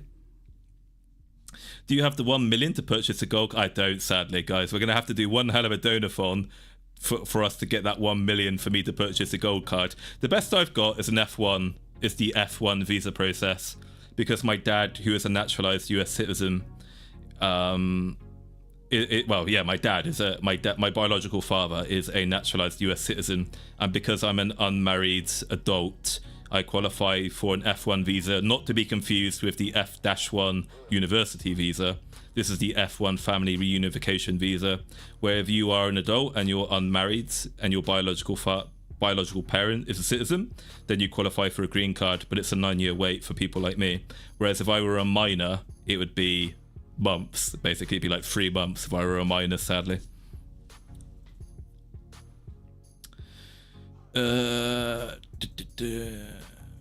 Pippa has some left leanings in her outtakes regardless more Yabbit love. Yeah, she does. Pippa has some very questionable opinions on politics and movies, particularly like her opinion on the Joker 2. Genuinely pisses me off. Like, she is so wrong about the Joker. I'm gonna be honest, I thought the Joker 1 was boring and massively overhyped as well. I'm not gonna marry for a green card. I would never do something like that. It's not only is it not fair to the person that you're marrying, it's just a disgusting, scummy thing to do, right? Like, it's fraud, okay? And I'm white, okay? I'm a white person. I don't commit frauds, all right? That's for the Somalians and their leering centers. I don't commit fraud. Maulington is not fraud. Maulington pirates, but he never commits fraud. And the only reason he pirates is because country roll gay and stupid. Yeah, cops are not usually very gun shy. Well, I mean, these small town cops love to mag dump people for no reason, apparently. You're way too old for that? No, I'm not. People pass selection in their 40s. I can do it at 32. I could pass selection potentially at 32. I mean, I'm not going to, because I'm not tough enough. I don't want it enough that I would make it past selection. But in theory, I could. Say you're a refugee from South Africa. Say I'm a refugee from South Africa, mate. A lot of them are getting refugee status recently. Yeah, the fucking prawns, man. I don't really know how South Africans talk, really. Oh, you know, speaking of South Africans, I really like Nietzsche's voice. Nietzsche's voice is incredible. She's so cute with the way she rolls her R's. I could listen to her talk for hours. She's a lovely little bundle of joy. Why not join the Space Force? Well, because, you know, it's like all older men with regrets. I always, yeah, I never wanted to be in special operations either. Actually, when I was a younger man, my ambition when I was younger is I wanted to be a major general at least. When I first went into the military, I wanted to command a division, right? Like, I didn't want to be a door kicker. I wanted to be like in the history books, like Maulington, like conqueror of fucking North Africa or something. Like, I wanted to be in the history books as some great conqueror who smashed great formations of the enemy in grand glorious open combat over plains and shit. The great cavalry commander Maulington, the great armored infantry commander Maulington is what I want to be. And I was never one of those guys who were like, oh, I want to kick indoors and have like 7 billion tabs and grow great big beards and do a podcast and sell coffee and have like bitch fights with other members of the special operations community and have great big ego offs and all the other gay shit they do. I never want to be a veteran podcast, bro. Oh, USA Air Force Security Forces have Raven team. Oh my god, that sounds cool. Oh yeah, I'm in Raven team for Air Force security in deployed locations. That could be an option. I don't know though. I did like an Air Force Security Force team in like based in the Middle East somewhere, like all run away when one of their airfields were like breached or compounded by like 5 guys of AKs. Like they all fucking ran, and was it like a big inquiry or something? I hear security forces is really fucking miserable and everyone hates it there. Combat controller, isn't that what Grand Fum did? No, Grand Fum was a TAC-P. So Grand Fum being a bit economical by saying, oh, actually no, yeah. So when Grand Fum was a TAC-P and he was in SEER, he was in a SEER unit, which is technically in Air Force Special Warfare, but he's not an Air Force Special Operations Command. So I mean, I get it, right? But he's being a bit coy when he says he was an Air Force Special Warfare guy. Technically, yes, he was, but he wasn't Special Operations. He wasn't an operator of any kind. That doesn't, just because he wasn't an operator though doesn't mean he's a badass. But all the time he spends on range, like shooting weapons and drilling his stuff, he probably is like just as good as he probably is just as good as an operator anyway. Do you identify as below 18? Oh, you know what? I'm going to be so fucking mad if the Democrats do, or whoever do, give amnesty to all the illegals who have entered the United States. I'm going to be so mad. Like, after trying to do things the legal way, and it's like, if I just fucking rocked up right now and I could have gotten citizenship that way, I'm gonna be so fucking pissed. But then again, that's the point though. It's a big part of the reason why I want to go to the, well, it's not really, I suppose. My desire to move to the United States isn't demographics related at all. Obviously, why would it be? Because the United States is even less white and less Anglo than the UK is by far. So it's definitely not a demographic problem. No, rather the reason why I want to move to the United States is purely like cultural and like mentality wise. That I really like. I swear to God, it's not performative. I honest to God, I swear, I really do prefer the company of Americans over Europeans, like by far. Europeans piss me off. I love being in the company of Americans. They're way cooler and more interesting than European people are. Americans make me happy. Europeans piss me off. Basically, that's what it's about. Also, the fact that I'm really down bad for the female Alabama accent. I think Alabama women, particularly Alabama Southern belles from well-to-do families, sound really fucking hot. By the way. I want a mating press an Alabama woman who's from like a rich Confederate family, maybe. I don't know. That sounds pretty based. And I want to eat a lot of Southern barbecue, all the barbecue. Feed me all the barbecue. And I want to own guns. I want to have a lot of guns. I don't want to pay 90% of my income in taxes. And I just want to be left the fuck alone by the government. I want to have my big my big Civil War era house with like 12 rooms in the woods of Alabama, where I've got my giant garden, which is basically an entire forest. And then I'll spend like my weekends and evenings patrolling my property with my rifle against the enemy, just in case there are any glowies in the woods spying on us. And my beloved blonde-haired Southern Belle wife would be like, Maulington, honey, come inside and eat the crawfish lobster, crawfish boil that I made for you. And I'd be like, I'll be in an hour, sweetheart. I need to finish patrolling the property with my Gazelle Super Duty 11.5-inch barrel with the suppressor. Right, there might be glowies out here, or there might be bad guys. I need to keep you all safe. I need to shoot something.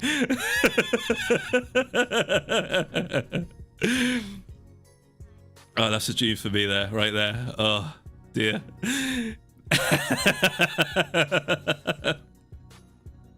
Yeah, CCTs and TACPs have a bit of overlap, so it's understandable. I really like the idea though, of like actually doing what combat controllers were meant to do. I like the idea of like being dropped deep into enemy territory with like one or two other combat controllers, or like a PJ, and like secretly creating like airfields right under the enemy's nose. Kind of like the combat controllers remind me a little bit of like the classic SAS kind of missions, you know, where they're like being dropped deep behind enemy lines and just setting up airfields and like sabotaging stuff, which is pretty cool. Maulington captured the new Ayatollah, yeah. Yeah, I'd be the world's fattest operator.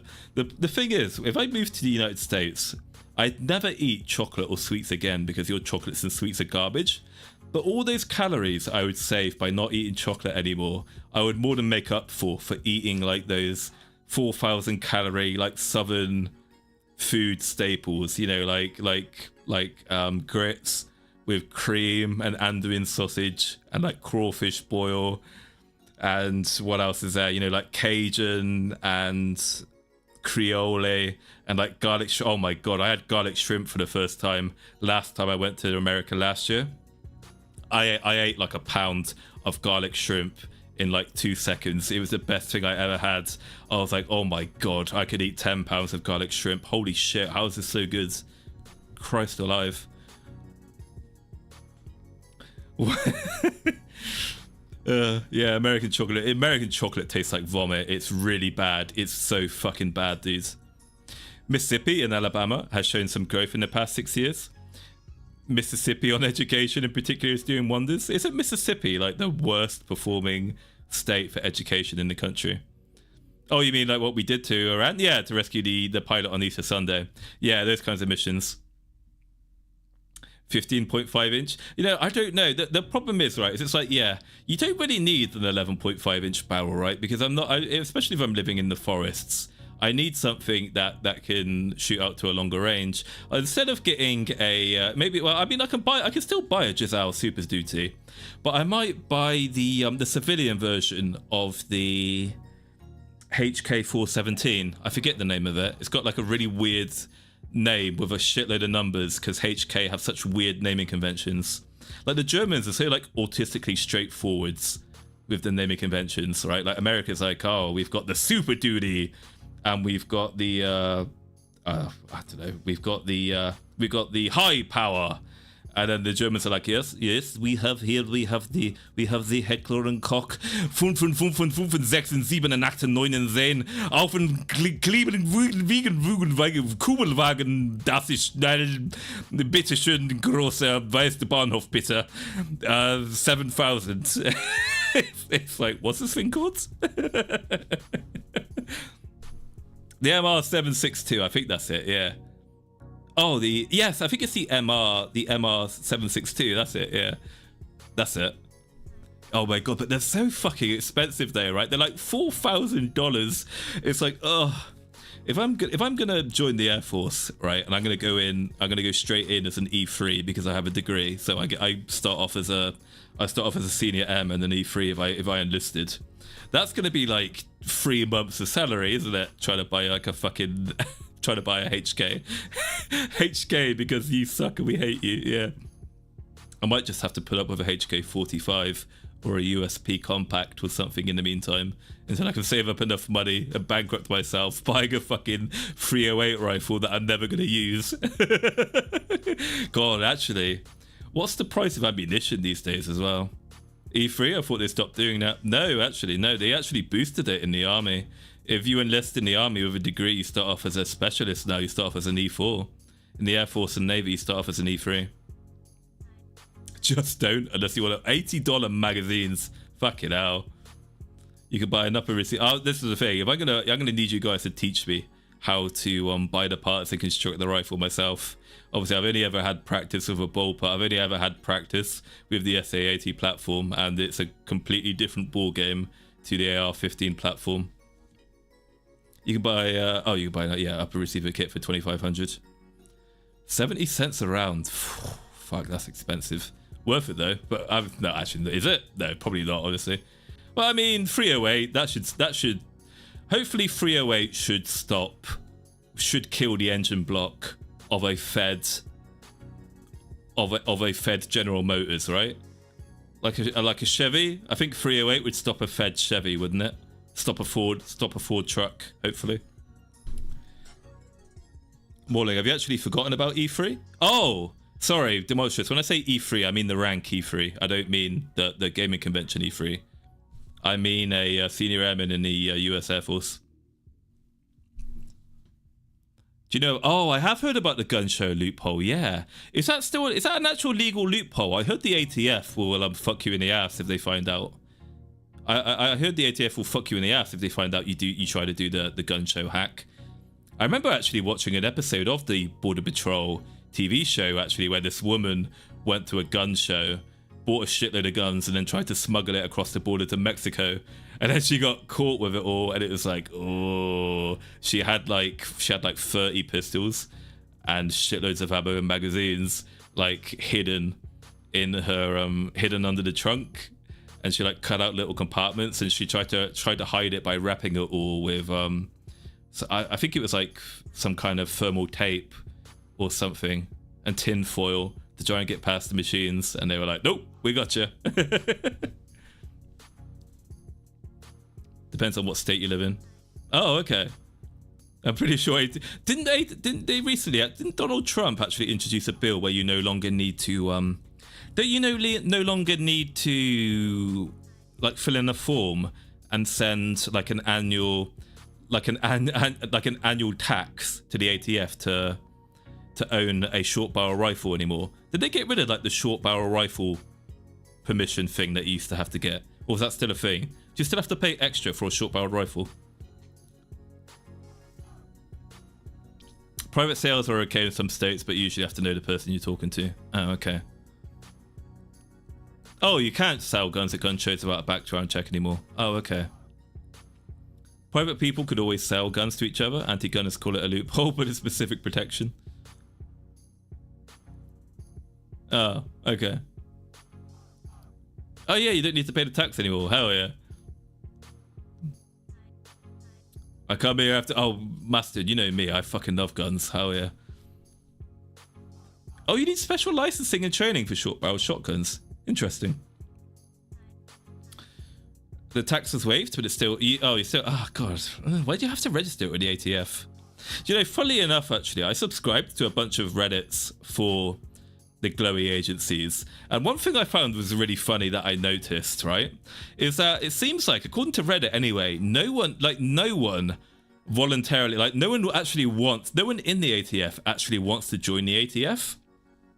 It seems, according to Reddit, it seems like every single wannabe federal agent, at least according to Reddit, only joins the ATF so they don't age out before they can get into an agency that they actually want to be in. So it's people who are like, basically like, I failed the poly, or I failed like the interview for the DEA or Homeland Security or ICE. So I'm going to go apply to ATF because my failed poly, it doesn't get recognized there, and then I'll just join the ATF so that I can then eventually transfer to where I want to be, which I thought was quite funny. Like, no one wants to be in the ATF.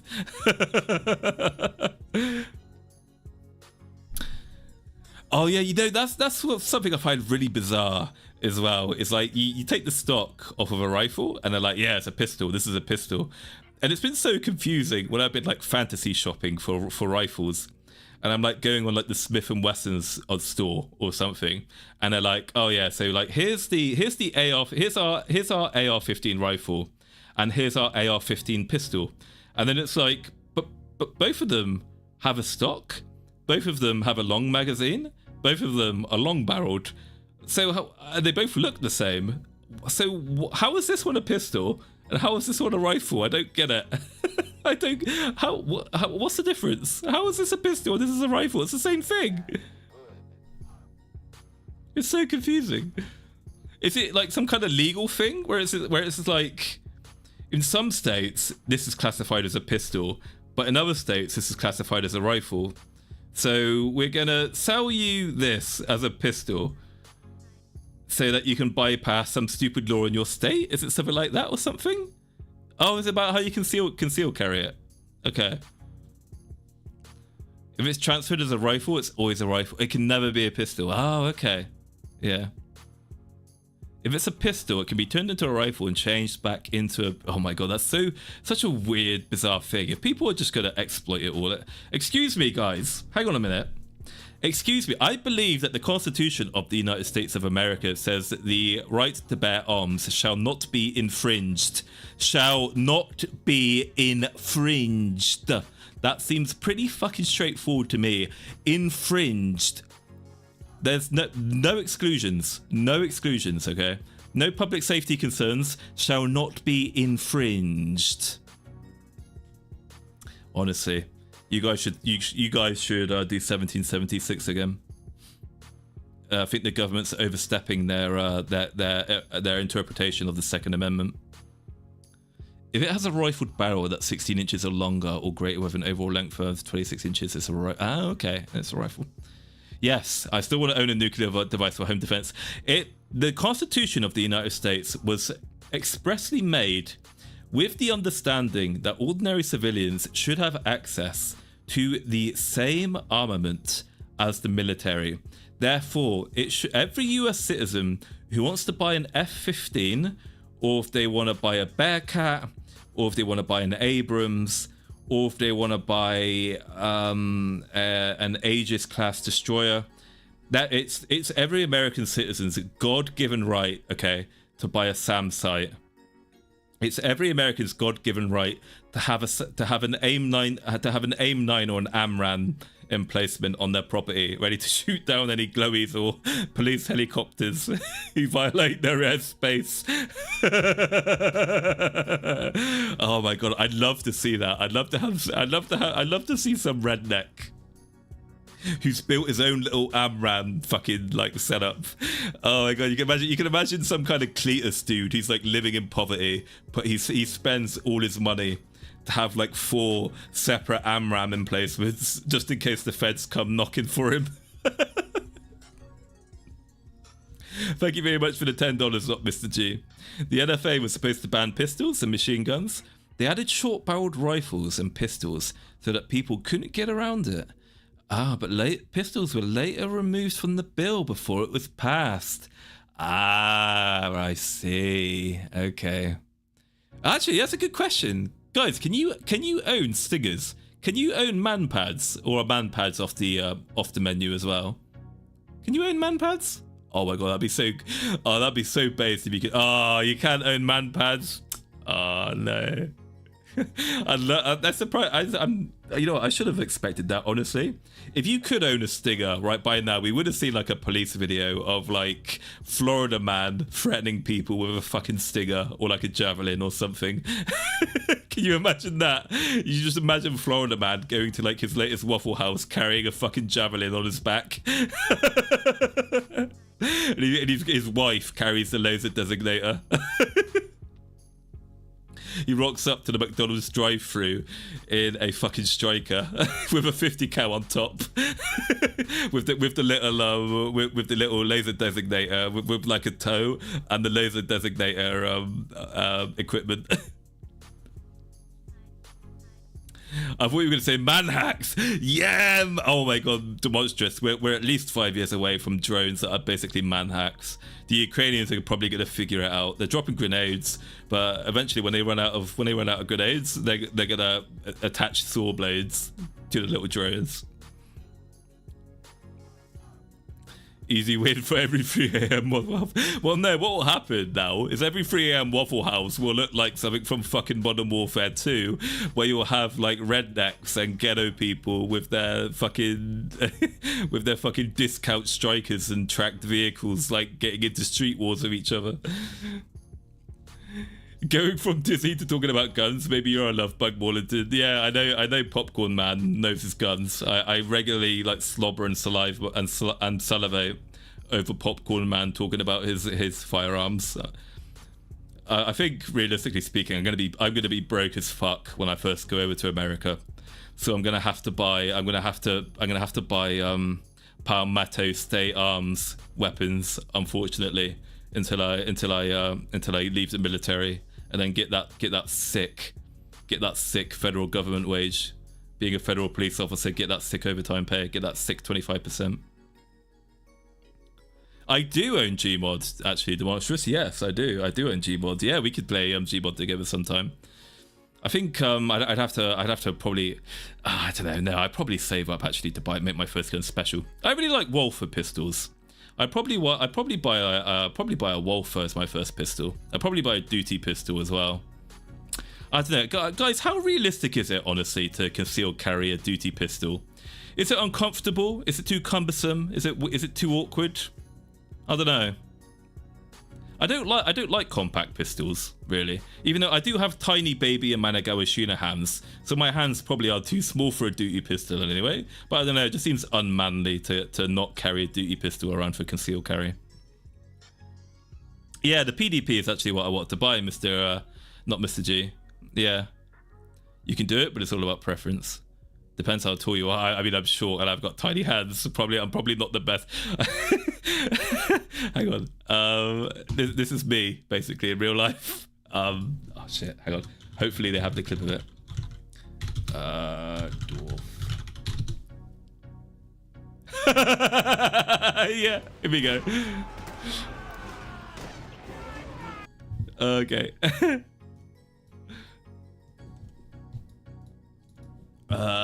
Oh god, I hate doing this little cumbersome thing now. Like, this is oh, I need to use screen as well. This is Maulington if I ever like fired an American side. This is Maulington if I ever fired like a proper man-sized American rifle in real life. that would be me if I fired a shotgun in real life.